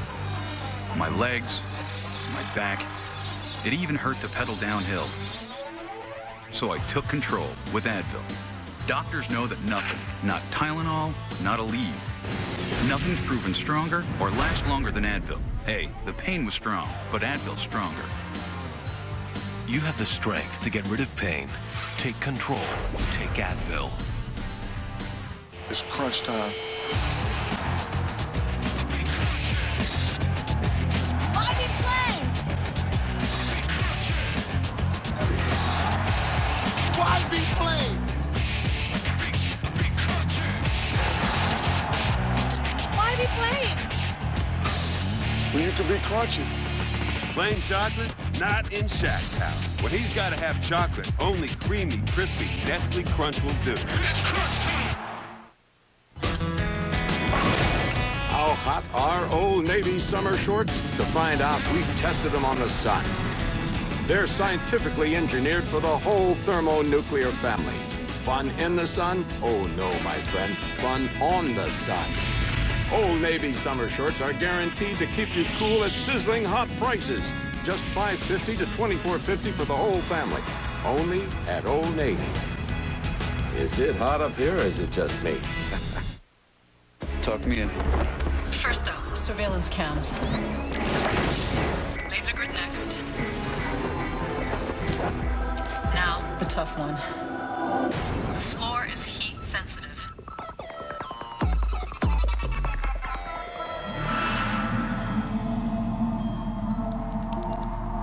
This is too easy. Oh, one more thing. Attack dogs. When your body heat rises, New Degree Gel kicks in the clutch. I'm so proud of this team. What a great season. What an infrastructure. One integrated machine. So, Coach, what are you going to do in the off-season? Off-season? In e-business, there's no off-season. No off-season? See, this whole thing's just a metaphor.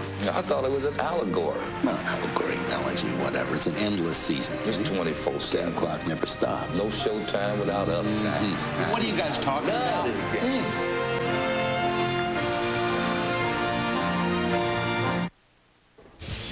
What do you say we check out game one of our doubleheader, which was game 3 of the Nets-Hornets series. New Jersey up 2-0 and going to the Hive in Charlotte. It's kind of the before picture of Jason Kidd, and here comes the after. Oh!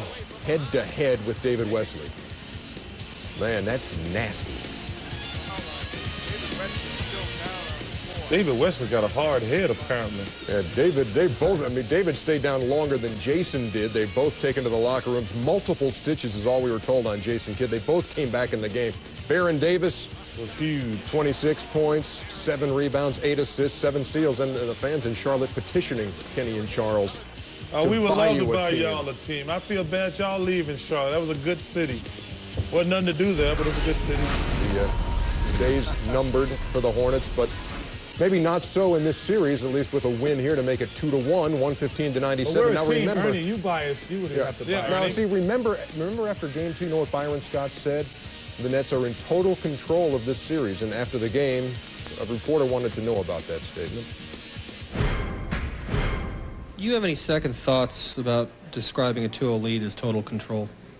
Do I have any second thoughts about what? Describing a 2-0 lead as total control. No.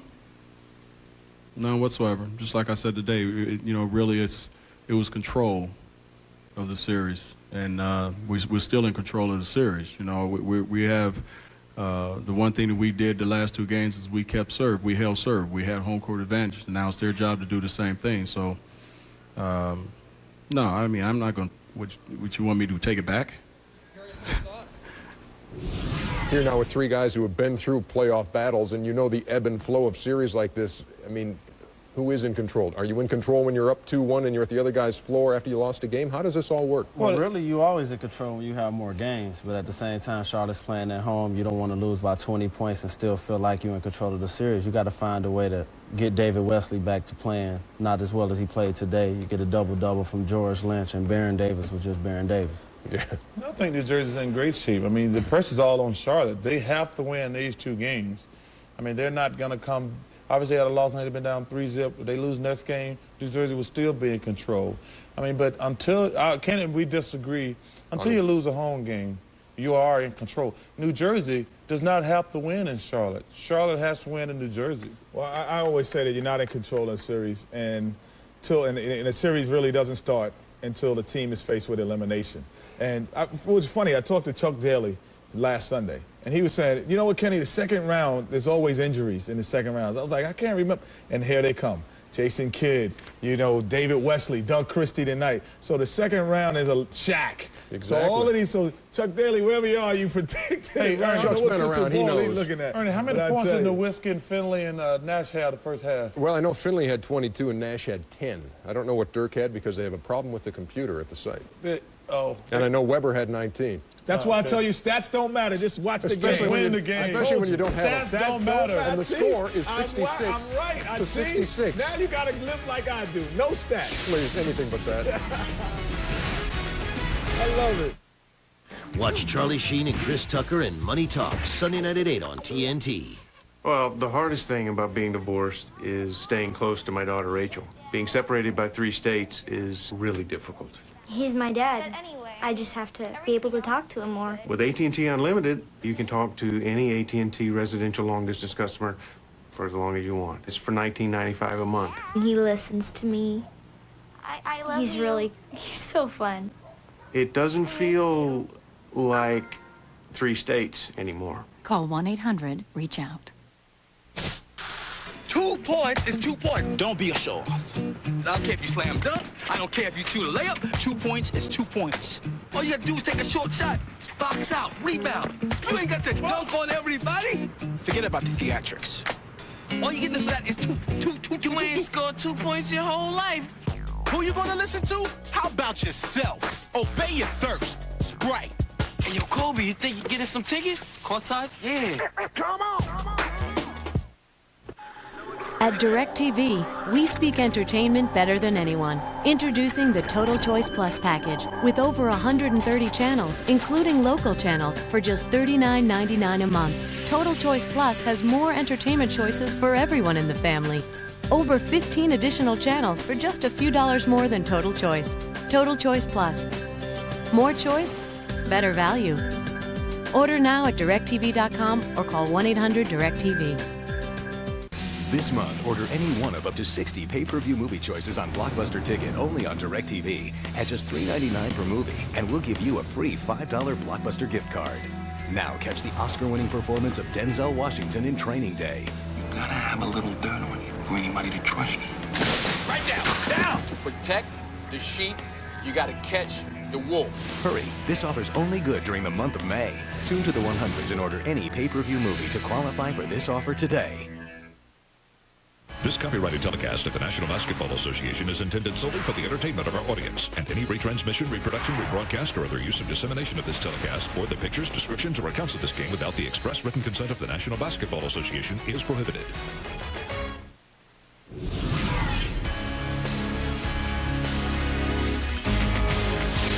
The AT&T Halftime Report has been brought to you by AT&T, proud sponsor of the NBA.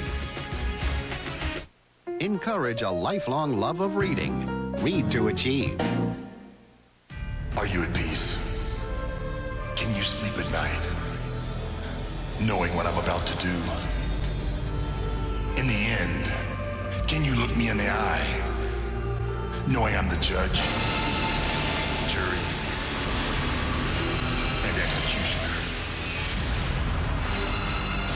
WWF Judgment Day, presented live by 1-800-CALL-ATT, Sunday, May 19th on pay-per-view.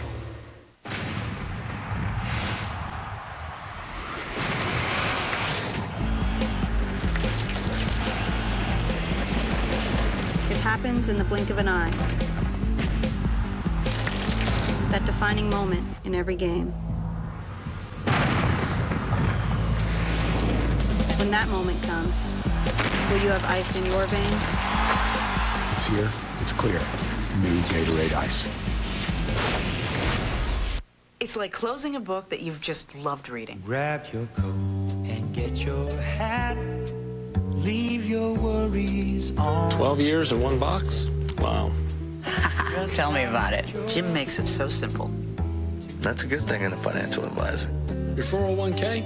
We'll just roll it over. You won't miss a beat. Oh, that's great. From college to retirement planning, our financial advisors help clients realize their dreams. On the sunny side of the street. At the Beef and Bird Cook-Off, does anyone use a gas grill? You couldn't get anybody out here to cook with gas. Definitely want to use charcoal. Because when it comes to flavor... Proven fact that charcoal is better than gas. And the charcoal of choice. Kingsford, for sure. Kingsford Charcoal, because taste is everything. It's real simple. I spend cheese with V's and dropping 90 grand ain't nothing for me. Throw your arms up, move from right to left. Got ladies running their hands across my face and What chest. the? Pookie! T-Money, roll me out. Zoom in. See that right there? How'd they get there? Yo, they said they was with you. No. They said they were with you. I remember distinctly they said they were actually with you. Somebody better know something. Smirnoff Ice Premium Malt Beverage. Drink responsibly. Bottom of the 12th. I should have used Preparation H. Cool it fast with Preparation H Cooling Gel. Cools on contact for fast relief. Preparation H Cooling Gel. Cools on contact. You know the players. You know the lines. Just a bit outside. No wonder it's a new classic. See the Saturday Night New Classic Major League. Saturday night at 8. Maybe we gotta do one of those waves.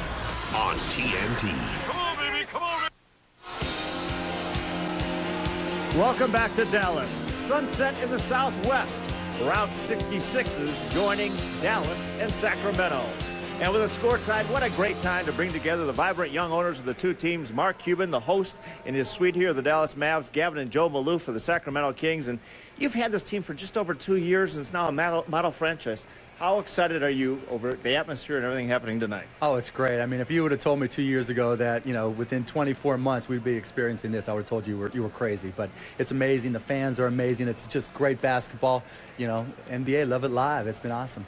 Your fans have always been good, but a few years ago, everybody said, who wants to go to Sacramento as a free agent? You get Vlade Divac, you keep Chris Webber, make a couple of trades. Now you guys have a chance for a title. How excited are you guys? Oh, extremely excited. You know, when Webber signed with us, I think it legitimized our franchise. And then Vlade coming over sent a message out to other players that, hey, maybe Sacramento is a good place to play. We're just extremely excited about it. You guys get along pretty good, but is this the start of a great rivalry? Well, it is. We were talking to Mark. He says, hey, we're on opposite ends. Maybe we should start our team together. It was a lot of fun, yeah. Animal House, yeah. Animal House, Fraternity House.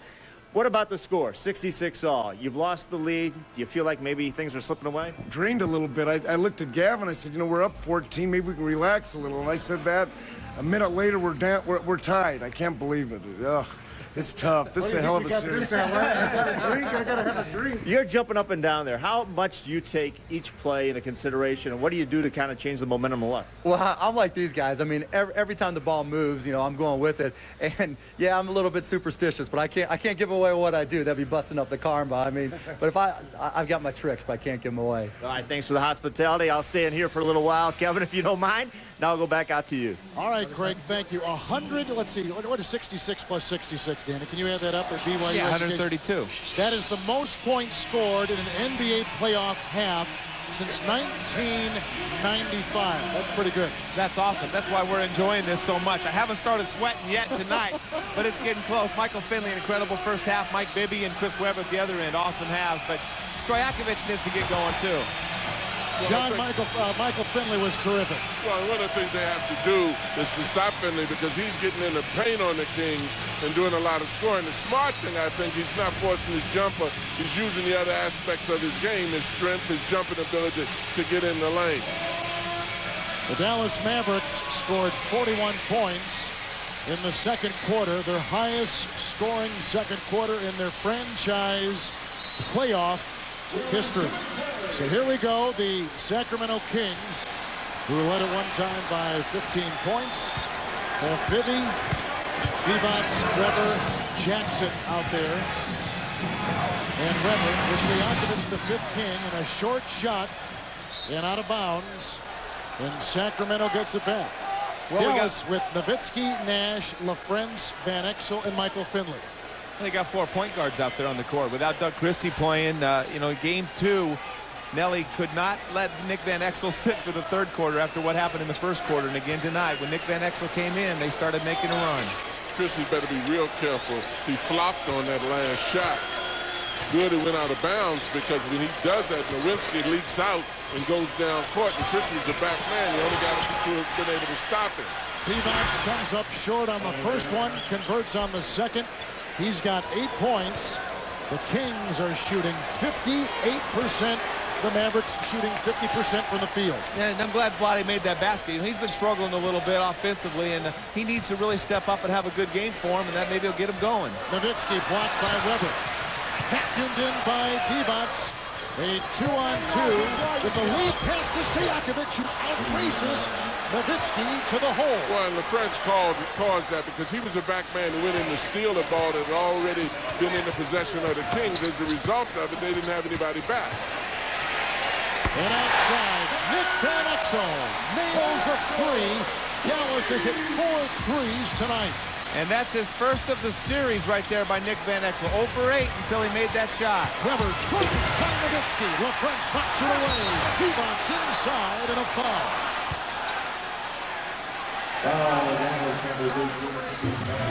Well, looking at this, Sacramento does a good job, you know, playing defense. They block it, they get out. You know, Vlade did a good job of getting on the boards. They push it out, get down court. Great pass by Bibby. And and it was a big three right here. This goes in, and this is what we were talking about. You don't want to let Van Exel get his confidence from outside because this guy is capable of hitting them in spurts. Steve Nash picked up his second personal foul. Divac at the line. Sacramento 15 of 16 from the stripe. And that doesn't hurt him too bad with Nash picking it up. You don't want Rafe LaFrenz and Nowitzki picking up fouls and getting them in foul trouble. Rebound, Weber inside in a straight jacket to Divac. And now Stojakovic, who has gone 1 of 3. Yes, 1 of 3 for the sharpshooter from Serbia. Save. Divac. Jackson for 3. And a rebound by Rafe LaFrenz, who collects his 7th rebound. Michael Finley the other way, who's come alive in game 3. Michael Finley. And a foul. Good play by Finley right there. He's just staying active. He's so aggressive right now and feeling with so much confidence. Stojakovic is doing a pretty good job on defense right there. Finley had most of his points in the first half against the little guards. Stojakovic has 2. Finley at the line right now, John, with 22 points. Well, and what he's doing real well is putting a lot of pressure on the defense by going into the lane, using his quickness, using his power. It's interesting because the smaller players on the team of Dallas are more effective around the basket in the paint than some of their larger players have been. Mavericks have never led. Finley ties the game at 71. Rebounding is even at 22. Well, I think that's been the case all year. I think Nick Van Exel, Michael Finley, and Steve Nash are by far their best post-up players. It's Bibby picked up by Nash. Nowitzki and Weber are jousting. Shot clock at 8.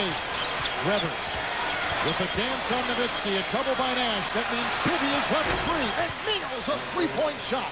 Well, and that's the advantage of a guy like Chris Webber, though, because when you come to help, he's very capable of punishing you, and Vlade is the same way. That's why both of them should be attacking the basket, forcing help more, or scoring if the help does not come. Bibby's got 19. Weber's got 19. Dirk Nowitzki, who's at an off night shooting tonight, 3 of 10.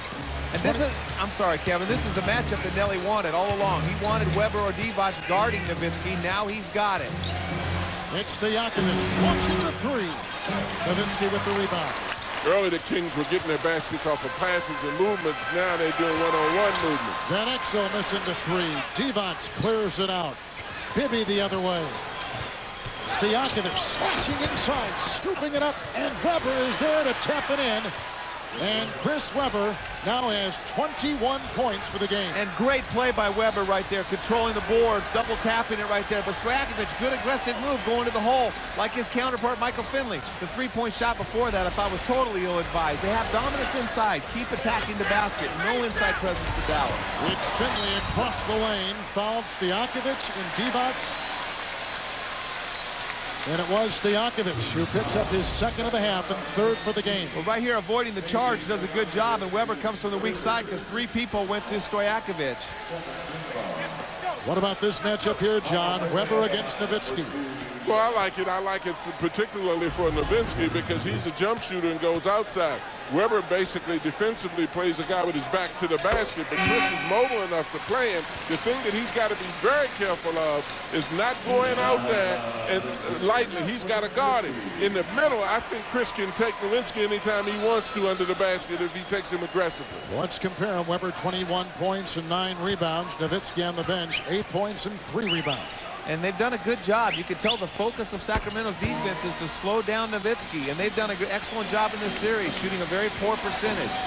I tell you, excuse me, Kevin, one of the things that I'm noticing, both Vlade and Weber seem to be struggling a little bit in transition. I'm just wondering about the pace of this game and the effect that it has on their bigger guys. Bibby keeps his balance, shoved on the play, and a foul.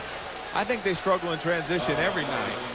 And this kind of a pace, you're right, Coach. I mean, running this kind of a tempo, I don't think it's so much fatigue. They're just not used to it. Nobody plays at this pace in the league. Well, they're used to running against other teams, Danny, but they're not probably as much used to a counter break, a guy coming back running on them.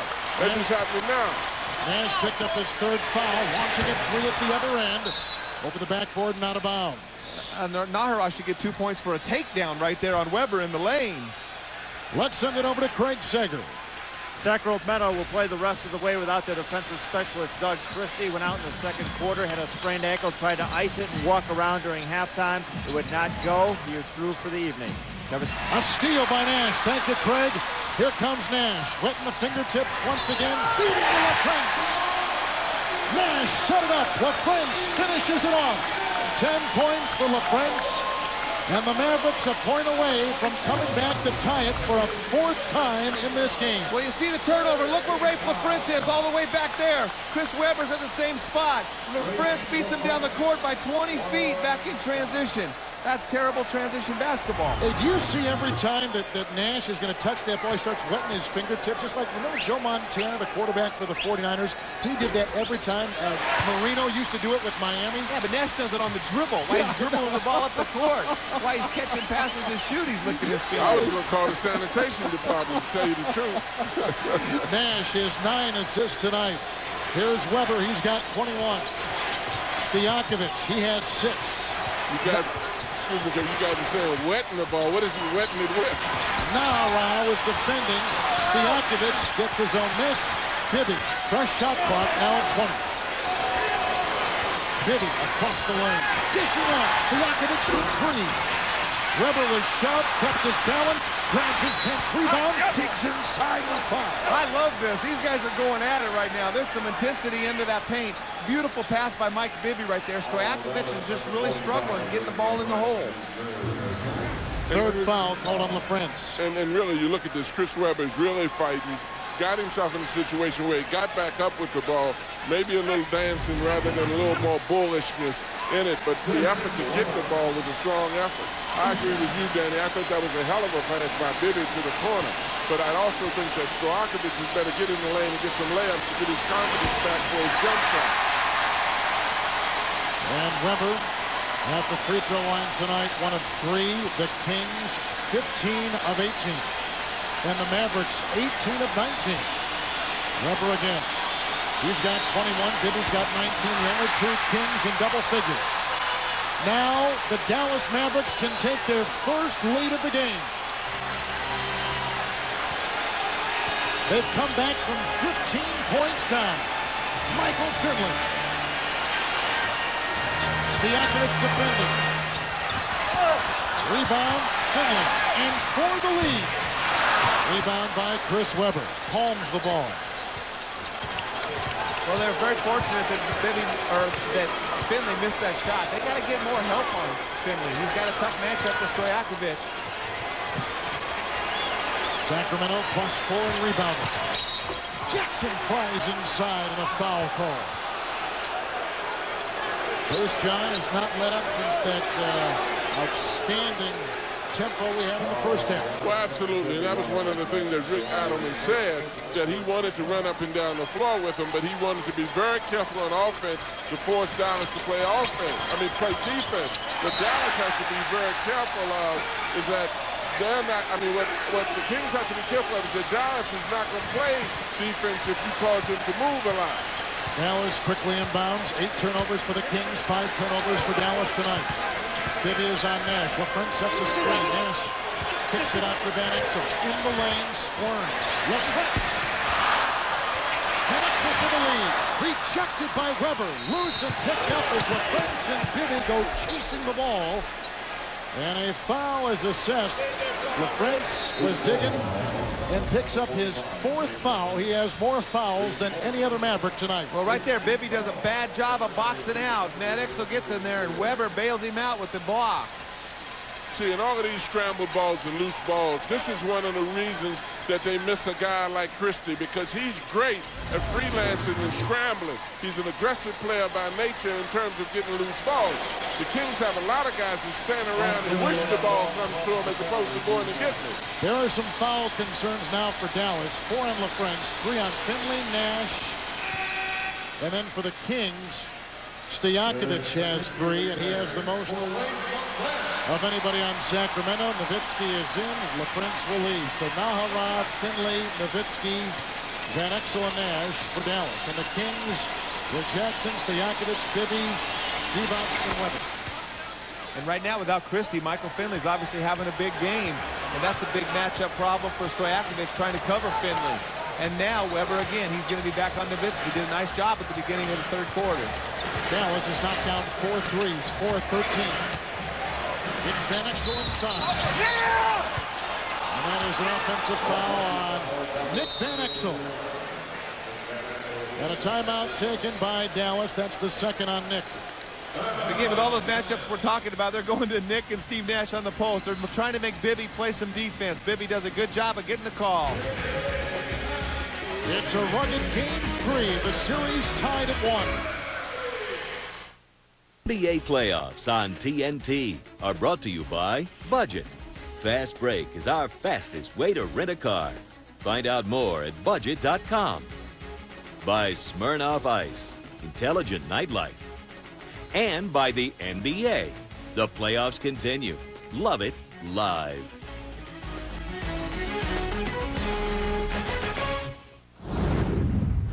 Drama is one reporter, one fugitive, and 15 million in diamonds. Don't miss Charlie Sheen and Chris Tucker in Money Talks, Sunday night at 8 on TNT. And the playoffs continue tomorrow night on TNT. The Detroit Pistons traveling to Boston to take on the Celtics.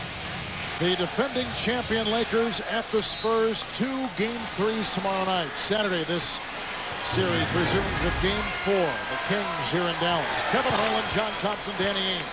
Craig Sager on the side. Kings by 2. They've led by 15. Dallas has never led. Both teams shooting below 30% in this third quarter. Rebound with a hook. Van Exel rebound. Triggers the Nash.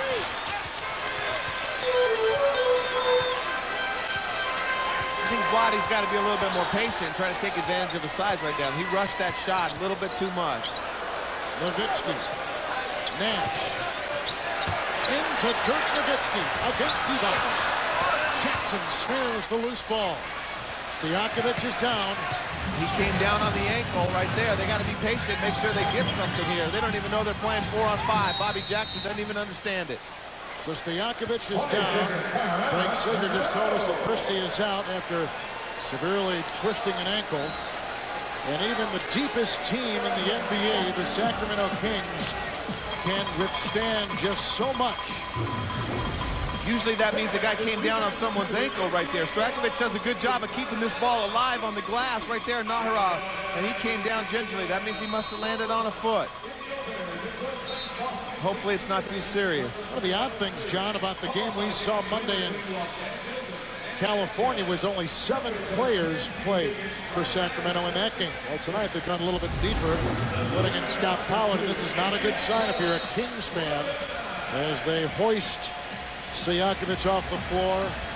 And I assume, yep, they're going to take him the length of the floor into the locker room. Well, it's a big difference. It's a big difference between you playing 7 players because you choose to and playing 7 players because you have injuries. You got 2 key players in Peja and Christie going out of this ball game at a game that's at breakneck speed coming up and down the floor. Those are major losses. Stojakovic leaves 1 of 7, 6 points, so they've lost their best defender in Christie and maybe their best shooter.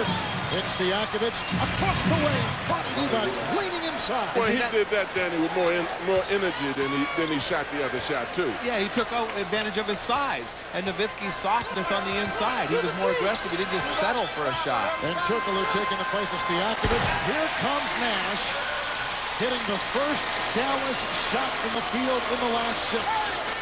He's got 12. So Bibby, Jackson, Turkoglu, Divac, and Weber. They're going to see a lot of minutes. Pollard on the bench waiting to come in. Wonderbrook hasn't even played in the series. Weber sneaks it into Jackson. Shot pocket 3. Oh, what a shot! Bobby Jackson hits a miracle worker. On the other end, it's Nowitzki, saved by Finley. Van Exel held by Weber and foul.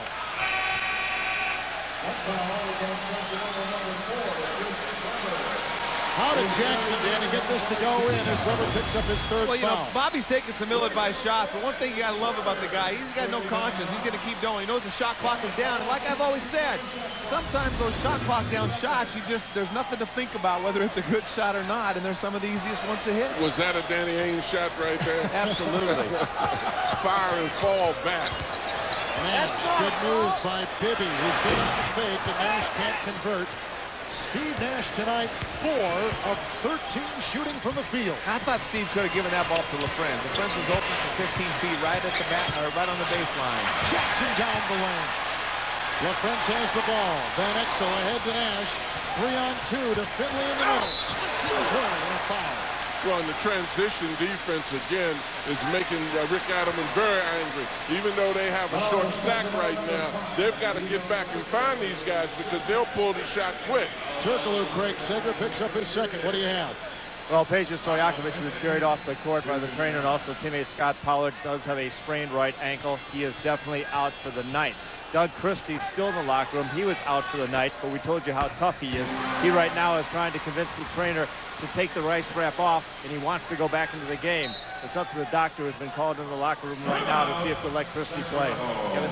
Thank you, Craig. A timeout taken by Rick Adelman. So now he has lost 2 key performers, his best defensive player and perhaps his best offensive performer. But the Kings have led the entire game. Up now, late in the third, 82-79. Get back and stop transition. And a lot of your transition defense starts with your first 2 steps, not your last. They are reacting so slowly and getting back, and Dallas will pull the trigger on a jump shot or a layup, so you really have to get back and get out. How about this? Doug Christie is back out there running with regularity, a retaped ankle. He may get back in. Shooting in this quarter, Sacramento is shooting 33%, Dallas shooting 25%. Weber bending against Nowitzki with a great freaking shot. And that's what's got to happen. Vlade and Weber have definitely got to take out over now because they have a short stack. They have to make certain that their presence is felt inside and not take jump shots. They've got to punish some folks inside. And an excellent play by Rick Adelman coming out of that timeout. It's a double-team Finley. Pushing up against Divac. Outside Van Exel. Picked up by Vlade Divac. Stolen by Nash. Underneath LaFrance. Bibby with the foul. And Bibby picks up his third. The turnovers in the game. 9 for the Kings and 6 for the Mavericks. These are killers right here. There's no advantage. There's no advantage. Dallas has all the guys back on defense, and we saw in game 2, Coach, how every time they got the rebound and big guys put the ball on the floor, Dallas was flooding them. Well, and every time a big guy puts the ball on the floor, as I said earlier, the little guy likes to take it away from him. Dallas down by 4. They've never led. Let's go to Craig Sager. When Doug Christie saw Peja Stojakovic come into the locker room with a sprained ankle, he told the staff, I have to go back in. I have to go back in. They talked about a possible cortisone shot. He says, no, just let me go back in. They retaped the ankle. He's rejoined the team on the bench. Meanwhile, Peja has now been put on a cart, and he is being wheeled over to get x-rays. Kevin? All right, Craig. Divac has just checked out. Scott Pollard is checked back in the game. Rafe LaFrance now with 12 points, John, and 8 rebounds as he hits that last free throw. Well, and I'm certain that Peja is hurt because we saw him turn his ankle, but I think Finley was inflicting as much pain on him when he was playing offense as the ankle injury was inflicting on him. Mike Bibby's got 23. The Kings back up by 5. Carving is Nash with the fake. Rebound by Jackson. Snares it away from LaFrance. They got numbers. 4-on-3. Turkoglu knocked away by Finley. Here comes a 3-on-1 Nash. Floats in for a try, and LaFrance puts it in. Well, that's the second basket that LaFrance has gotten by not coming back to defense because he was able to make that tip because of that. Bibby's an assassin at the other end. 26 points. And we talk about the 2-point guards of Van Exel and Nash, but right there, Bobby Jackson and Bibby did a great job. Bibby was being denied, they threw it to Jackson. Nash fell down, and Bibby was the one open and made him pay. Here's Finley working on Turkoglu. Doubled by Pollard. Outside, Nowitzki for a triple. Dirk Nowitzki's got 11 points. Dallas with 5 threes, Sacramento with 4. And Nowitzki hasn't had many open looks throughout the whole game, but right there, they're so worried about Finley's matchup.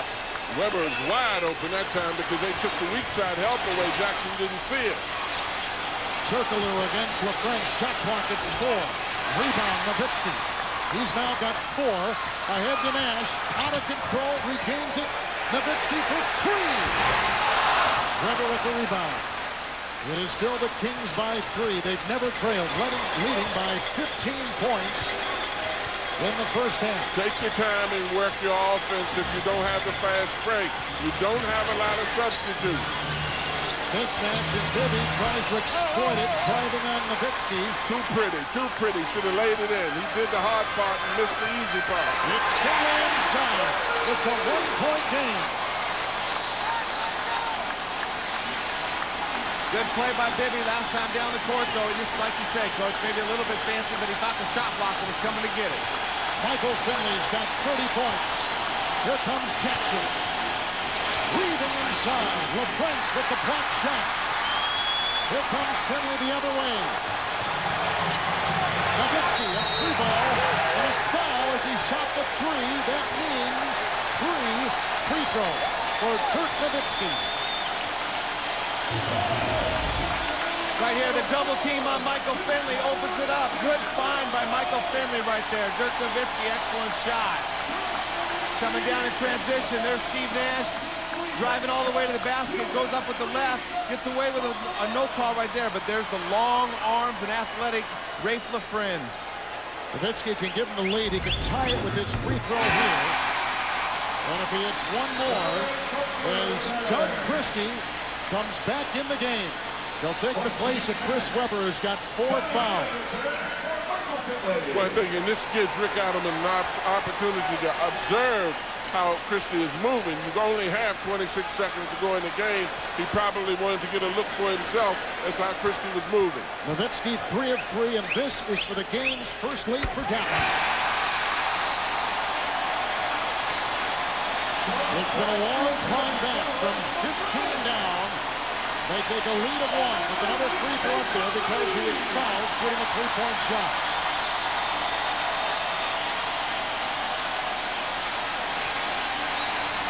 Sean Bradley is checked in for the Mavericks in the final 26 seconds of this third quarter. Nowitzki again. He's got 14. There's a second difference between the game clock and the shot clock. Winding down the third quarter. Van Exel is on Bibby.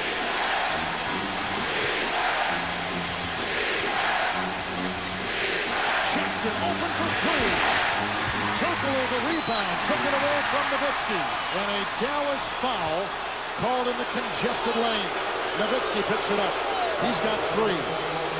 This is why this Mavericks team is so awesome. You know, Steve Nash does a great job in game 2, and now Michael Finley. You see the offensive rebound right here. Nowitzki again doesn't put any body on Turkoglu. He gets the loose ball. Turkoglu gets a lucky call, gets to go to the free throw line. Turkoglu from the strike. First visit tonight. Just what Rick Adelman was worried about, Coach. Steve Nash was so dominant. Finley and Nowitzki were subpar in games 1 and 2 in Sacramento, and here comes Michael Finley just dominating this game for Dallas. Pollard checks out. Rookie Gerald Wallace from Alabama comes in. Has played 1 minute in this series so far. No foul to give for Sacramento. With 5.4 to play in the third. Turkoglu again.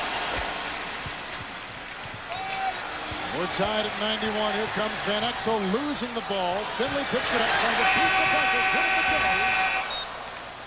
And we end the third, tied at 91. The Kings, who have lost some key performers tonight, get 10 in the third quarter for Mike Bibby. He's got 26 for the game. Part of one of the many great stories in tonight's Game 3. The Kings and Mavericks from Dallas. Kings got one. Let's start the fourth period with Turkoglu. Come on.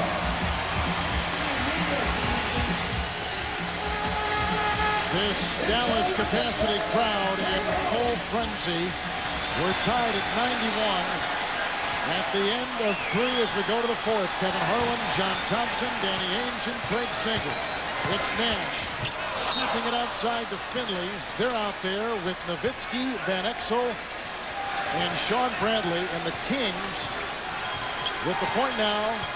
Vivian Jackson up front, Turkoglu, Christie, and Divac. Beginning the fourth, it's Vlade Divac working on the 7-6 Bradley with the quick foul called on Sean Bradley. Dallas took their first lead of the game late in the third quarter. They trailed by as many as 15. Bibby's got 26 for Sacramento. Michael Finley's got 30 for Dallas. That brings you up to date. The series tied at 1 apiece. And Divac with 8 on the shot clock, finding his way into Bradley.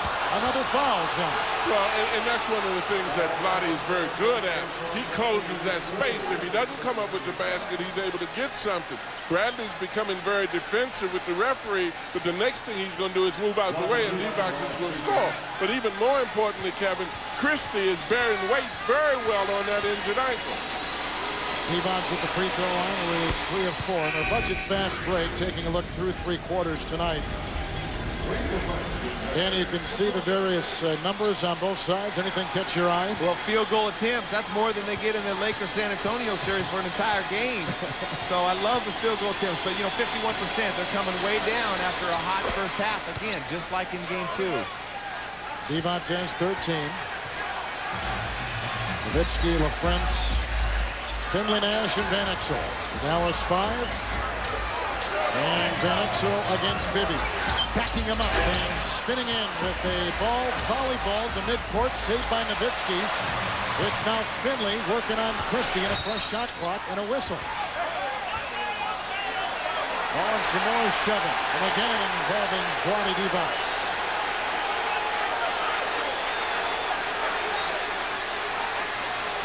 Vlade's too experienced as a player to let himself get caught up in this foolishness. If he gets himself thrown out of this game, it's just a bailout. That's very foolish to do that at a game this important and how much he's needed with this team banged up like that. Double technical fouls. One on Divac and one on Michael Finley. Doug Christie picked up the personal. He now has 2. Even with the injured ankle, Christie is doing a better job on stopping the penetration of Finley than Paisley did. Rafe LaFrentz has put in 16 points tonight, 12 rebounds, a double-double for LaFrentz. And that's a tough cover. Vlade's doing a good job. Nash has so much respect. They're trapping him way out the hash mark. LaFrentz is roaming around 3. Christie, bad wheel, takes it across. Inside, Vlade Divac scoops it home. Well, and that's the thing, that he knows what he's doing. That's what has got to happen. Vlade's got to punish him inside, and if Chris Webber comes back in, you've got to attack him inside. It's LaFrentz again, who has a career playoff high, 18 points. And I love how LaFrentz is moving without the ball. He's not just standing in spot and shooting nothing but threes. He's moving, he's getting easy shots, and they're making him pay for the switching. Vlade with the screen. Bibby right between the eyes with a 3. Unbelievable. He is just on fire, and he's being very patient and taking good shots. I only feel he's taking one bad shot. Oh, Finley knocking his way across the lane. And here comes Jackson, swerving into the defense of Nowitzki. Back out to Bibby. They swing it for a 3-ball from Christie. Good. Well, they got away with a goaltend. It looked from my angle right here, and that's what the crowd was going crazy for right there. A 5-point turnaround. Doug Christie has 9. Got to respect Christie, too, don't you, Kevin? Come out of the locker room and get involved in the game at this tempo with a sore ankle. Nash doubled, squeezes it inside for Rafe LaFrentz. He now has 20 points. Happening too much. He's hurting them on the offside. Somebody's got to give him some attention when the shot goes up or when a penetration is made. Well, what's happening is they're running pick and roll with LaFrentz's man, and they don't want to leave Nowitzki, Finley, or Van Exel. So LaFrentz is the guy they're leaving open. Ricochets off the fingertips of Turkoglu. Turnover number 11 for the Kings. And the thing I love about this play, coach, is there's movement getting him the ball in the post. They're not just dribbling down the court and getting it in. And Bibby has just been on fire. 5 for 5 from the 3-point line. He just continues to keep Sacramento in front. Here comes Dallas shooting 46% from the field for the game. Nowitzki against Turkoglu. Divac inhales the rebound. He now has 8 rebounds and 15 points. Inhaled it, Kevin, without jumping off the floor. Put his body on the man, reached up and took the rebound. The Kings are shooting 53% They've gotten a spectacular performance from Mike Bibby, who has 29 points. That is a career playoff high. And we have a timeout. And tonight's spectacular finish presented by Armor All Wipes. Carter trying to get free. Carter at the buzzer. No good. And the Sixers hold on and advance to the conference finals.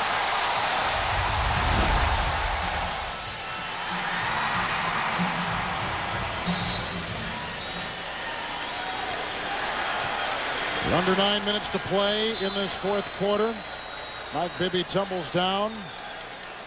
Foul has been called on Dallas. It's on Nowitzki for the fourth time.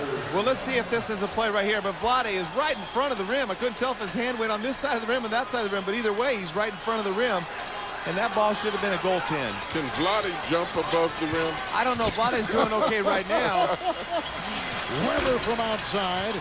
And a rebound by Divac. A drive by Weber with a crafty pass put in his hands by the veteran Vlade Divac. Leave no doubt, that's what he can do. He really can pass the basketball, and he's using his head on offense and playing and really taking some of those younger guys to school out there. The Kings are +7 in rebounding tonight.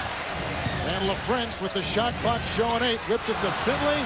It's thrown away and over and back. And a turnover for the Dallas Mavericks. That is only their 8th of the game, 11 for the Kings. Well, the difference, Vlade made a good pass that made a good play that goes unnoticed there. He put pressure on the pass. And as a result of it, LaFrance threw the ball away. It'll be interesting to see how much Vlade has left in his tank. With 8 minutes to go in this game. I'm going to close my eyes because I think I know. Well, he's a Yugo. And that means he can go for a long distance and keep chugging away. Outside, it's Weber. Bumping into Nowitzki. They're standing too much. You know, we talked about Vlade getting the ball in the post. They're just on one side. They need to move the ball and take advantage of their size on the inside. Get the ball moving side to side, get bodies moving. And take advantage of that passing ability. That's how you can make a good pass if guys are moving and cutting. Nowitzki with the drive and dumps it inside to Finley. LaFrance tried to grab it. Shot clock is at 7. Van Exel, good move by Christie. Swerves down the lane. And Vlade taps it off to Christie. Weber. Nice handoff as he spoon feeds Christie inside. And that's another way to get it in the post. Push the ball in transition and get the post That's early. also another way to get the medical report. We know he's well now. 105-97. The Kings are pulling on top of Dallas.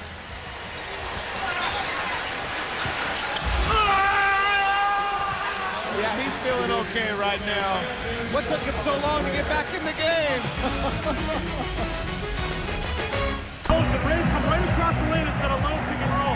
Vlade keeps making mistakes. By backing in with the post up, they can't do it. If I come off, Vlade has to help. He's going to be open. All right, you want to do that? So you come low, don't come high where he can get the You want a baseline back? Oh, here's what happened. And they're running a pick and roll with Vlade, trying to take advantage of his weak link. He's the weak link on defense, but Vlade outsmarts him. And, you know, Steve Nash didn't do too good on that play, Coach, coming out of the timeout. I think players need to find out sometimes it's very difficult being a coach. And out of the timeouts tonight in 6 possessions, Sacramento 67%, Dallas 60%. The game was tied at 93. Sacramento has gone on a 12-4 run over the last 3.5 minutes. But I sure like my best players talking when I'm the coach there in those huddles. And just some silly turnovers happening right now, both teams. But see, both teams are absolutely correct, but the Kings will pay a high price for it. They've got to control the ball, and they've got to capitalize. Particularly, they don't want to get this crowd in this ball game. Inside to LaFrance. That was a spectacular pass by Steve Nash. And LaFrance has put in 22. At the other end, Doug Christie showing no signs of a bad reel. Well, that's the Kings giving Dallas a little bit of their own medicine with a counter break. That's what Dallas does to you a lot of times. If you don't get back, they'll score quickly after you score on them. And this pick and roll right now is really hurting Sacramento. LaFrance missing 3. Turkoglu has it. Kings out there with Christie, Turkoglu, Divac, Weber, and Mike Bibby, who leads the Kings with 29. Really, in all their half-court sets, Vlade and Webber have to get touches. And then if you don't have it, go to the outside game. But just as he's doing now, he's got to get inside and get a basket or a foul. And that's a big foul on the Friends because he's been hurting them on the pick and rolls. And right here, you got Michael Finley. They don't want to leave him in the corner. On the other corner, you got Nick Van Exel. So they're going to trap Nash because he's such a priority, but they are hesitant to rotate to Rafe because of all the great shooters. Nowitzki, Van Exel, and Finley on the court spacing the floor. So here's Vlade Divac at the free throw line, a guy who left home at the age of 12 to pursue basketball, signed a pro contract at the age of 15. At 21, Divac was drafted by the LA Lakers and GM Jerry West, who said when he saw him first get off the plane at LA International Airport, he was thin, he chain smoked, and looked like he was a vagabond. My, what has happened in the last 13 years. Well, I'm not sure about that birth certificate either. He might be going on like 39 or 40 right now. But I tell you what, we played against him in the McDonald's Classic over in Europe when I was with the Celtics, and you could tell right then he was a very special player, but he did not look like he was 21. Well, the man's been playing pro ball since he was 12 years old, and then they come over here and say he's an amateur. He's been an amateur. Nahara was fouled as he took it inside. Kings have led by 15. They've trailed by 2. The first Dallas lead came late in the third quarter. Nahara at the free throw line. Christie picks up his third foul. Well, and when he was playing with 12 over there, they played for cigarettes. So he started that smoking habit, but he's quit smoking. Hopefully he'll have enough oxygen left in those lungs for the last 6 minutes of this game. That's what I'm saying. He's like the car of his native land, the Yugo, which can go and go and go, and he needs to have. What are you talking about? And after that slow start, by the way, he has really stepped up and played spectacular here in the second half. Well, and he beats people with his mind at this point. You know, it's not a physical thing with him as much as it is mental, boxing out, putting his backside on people and rolling and turning them as he's rolling. Mike Bibby. 10 of 15 shooting tonight is Bibby. Finds the niche and pops it with the rebound by Nahara. With Finley, Nowitzki, Van Exel, and Nash. The 5 for Dallas, and the Mavericks shooting 44%. It's Van Exel. Over Christie. That's a 2 by Nick Van Exel. Well, it was a hell of a shot, too, because Christie backed off of him, but got back and recovered. It was in his face on the shot. Bibby with a little fake and a screen by Webber. Defense applied by Nahara. Shot clock at 12, big clock at 5:14. And Sacramento's got to move the ball again. They just stand trying to get the ball into the post. There's no movement. If they just make 1 or 2 passes and get bodies moving, they will be able to get the ball into the post. Well, Vlade was trying to get Christie to clear out the weak side so they could jump it into the post or could jump it into him. If you're absolutely right, what is happening, they're trying to get it in the post with no movement now. Nash for 3. And it's a Webber rebound as he tussles with his own teammate. A lead pass for Bibby, but a lot of Mavericks back there on defense. Where's the offensive pursuit? They got to get the ball right here. Bibby is their best option right now. And Chris Webber. Rebound, Divac. And Webber puts it in. He's got 27 points. And that's why Bibby's their best option. We keep talking about it as they give up an easy basket. That should never happen in this situation. That's just a mental breakdown. And you look at Sacramento, the last 3 possessions, they look exhausted. They're walking up the court. There's no movement. And they got to get the ball inside. But Mike Bibby right now is the best option because he created that open shot for Webber last time down the court. Christie lost the ball, and here comes Finley, who is fouled by Doug Christie. That's the 4th on him. Only player in the game with 5 is LaFrentz on the Dallas bench. And look at Nowitzki over here on the corner. Bibby doesn't see him. That's the point guard's responsibility right there first. Bibby now sees him. He gets back, but he's not serious enough. He's got to make sure. Great pass right there by Nash. Good find. Bad defense. Well, and the Kings have been vulnerable with that all ball game. In transition, they've been coming back and not identifying immediate danger. This is where it's very important. The Kings have to run their offense, move bodies, get the touches inside, and put pressure on Dallas. Shooting, you see in this quarter, Webber just got his 15th rebound with 27 points. He gets a feed from Bibby. He's picked up by LaFrentz. Nash with Bibby driving by him, launching it on the fly. Finley volleyballs it to Nash. And the Kings back on defense. Nash for three. Good! Steve Nash! He's got 15. And right now, when you're behind, you see Dallas, they just have nothing to lose. They just fire up the court and attack. Sacramento, they're walking it up, and we got 3 people standing with their hands on their knees on the weak side. Bibby. It's Christie for three. Good! And that's another reason why I like the ball in Mike Bibby's hands right there. Created beautiful penetration and knocked down a shot. And a big shot by Doug Christie. What a huge lift he's given him coming back in this game. He's got 10 for the quarter and 16 Christie points for the game. So right here, Dallas is just going to keep pushing, Coach. They're just going to force tempo. And even if they miss this, the floor is spread all over. They got offensive rebound opportunities. But the great danger in that is that the guy that's pushing the ball shoots the ball so well in Nash. That's a great play by Christie. He's probably the least likely of the guys that you see out there that you think is going to take that shot. But he does a lot of things on guts. That's why he's back on the floor after getting injured. Christie's got 5 fouls. Here's Van Exel driving by Divac, slithering down the lane. It's loose and out of bounds. Peja Stojakovic, as we've been telling you, out for the rest of this game with the bad ankle. And x-rays are being taken out at a local Dallas hospital. Timeout, 2:53, fourth quarter. The Kings lead by 7, 114-107 on a big night on TNT. Turner's been miraculous at both ends. On the offensive goal, 4 for 4 with 10 points since he has returned. And one further note on Peja Stojakovic, x-rays are negative. He will not return. He has a sprained ankle, but fortunately the x-rays were negative. Kevin? All right, Craig, thank you. Doug Christie before and since the injury. He's been hot. He's been good. They have needed him down the stretch. Their lead is 7. Well, and most good defensive players like Christie is got a little craziness in him. You know, he comes out here and plays the way he plays. That's a lot of courage for a young man to do that and not try to depend on the injury. Van Exel, Nash, Finley, LaFrentz, and Nowitzki, the Dallas 5. And it's out of bounds. A bad pass by Van Exel or a confused Steve Nash. I'm not sure which. No fouls to give, as you just saw. 4 Dallas turnovers in this quarter. And that inbound pass is so crucial at this point of the game. His judgment, his delivery of the ball is very essential. Bibby with 29. Finley's got a game-high 30 for Dallas. And you can see now they're starting to trap Michael Bibby with his hot play so far, and that opens up for Vlade Divac. But again, ball movement. Come off a pick and roll, go to one side, swing it back, and then throw the ball into the post.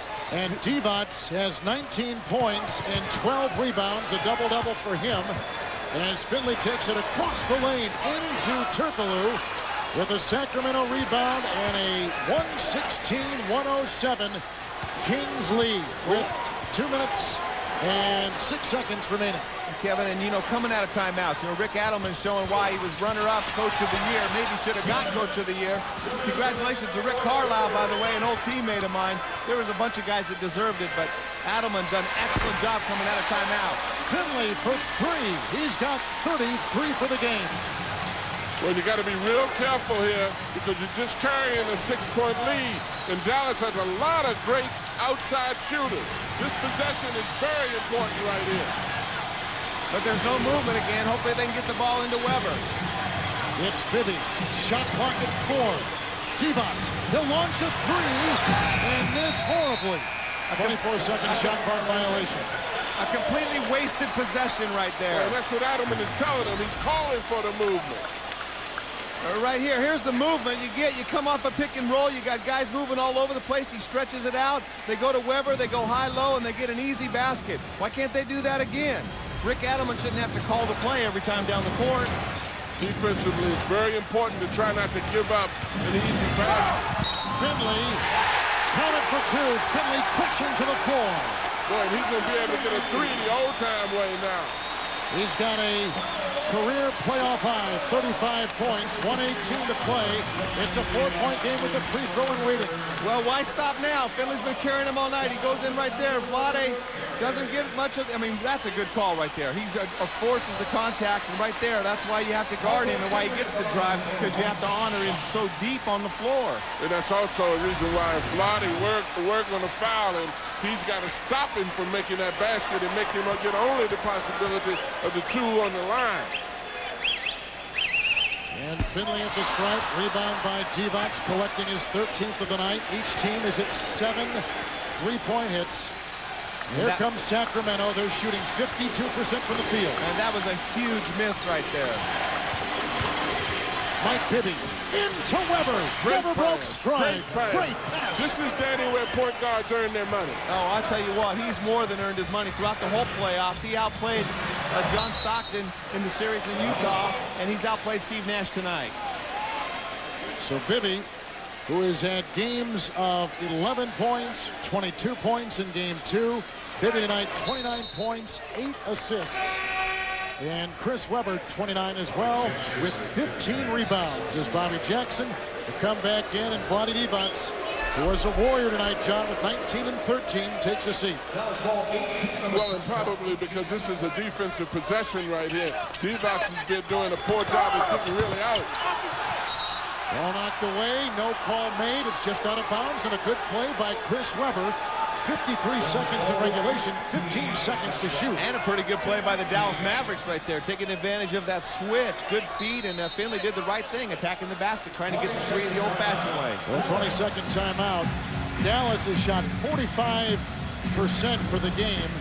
Michael Finley's been tough, but Mike Bibby has been absolutely scintillating, whether he's scoring or dishing off to Chris Webber. Those kind of plays, but the Kings up by 6 play. The Kings lead is grown as high as 15. The Mavericks have led by 2. Dallas has led for only 21 seconds tonight. Divac was the warrior we thought he would be. Well, Nash has struggled from the field. Nowitzki struggled from the field. Van Exel struggled from the field.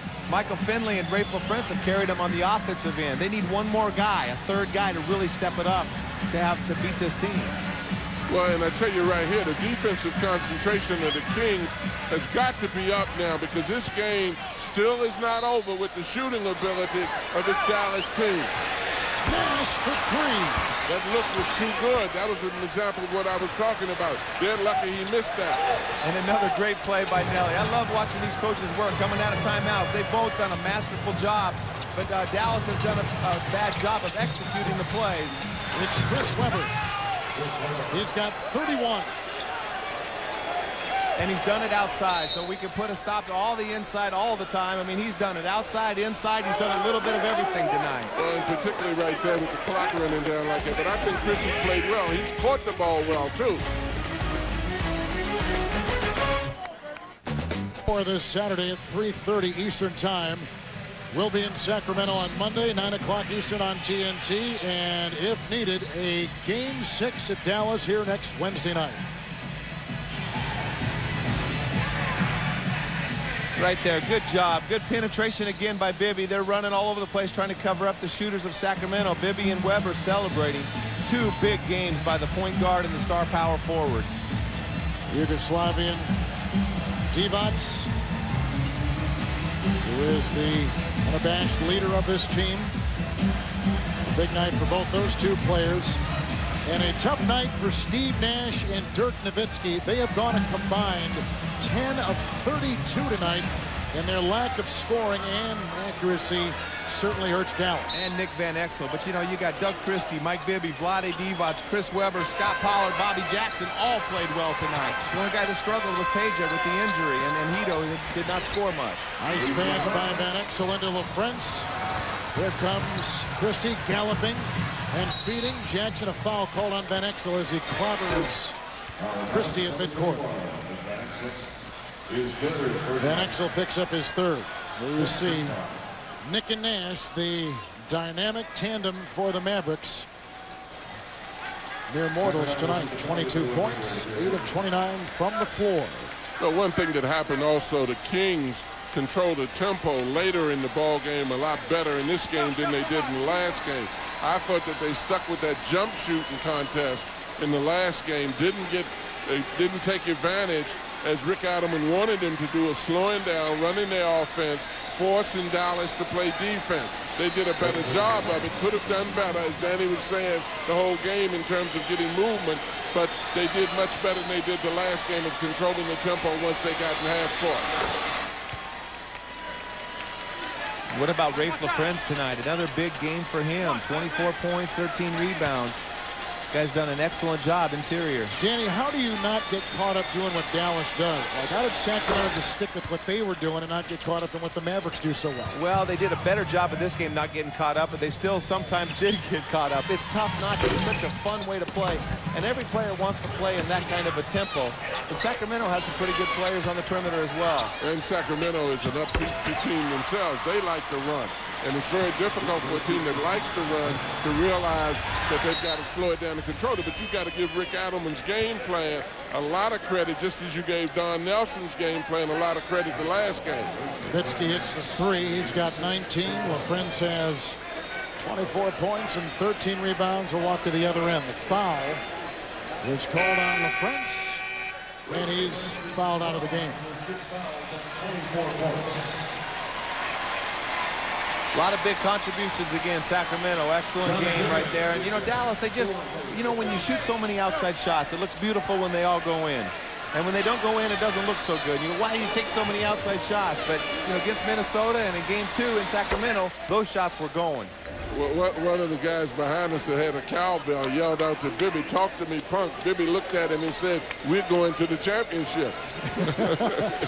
Tomorrow night, Pistons and Celtics, and then the Los Angeles Lakers against the San Antonio Spurs. Coverage beginning at 7 o'clock Eastern time on TNT. An outstanding performance by the Sacramento Kings, right now leading by 7.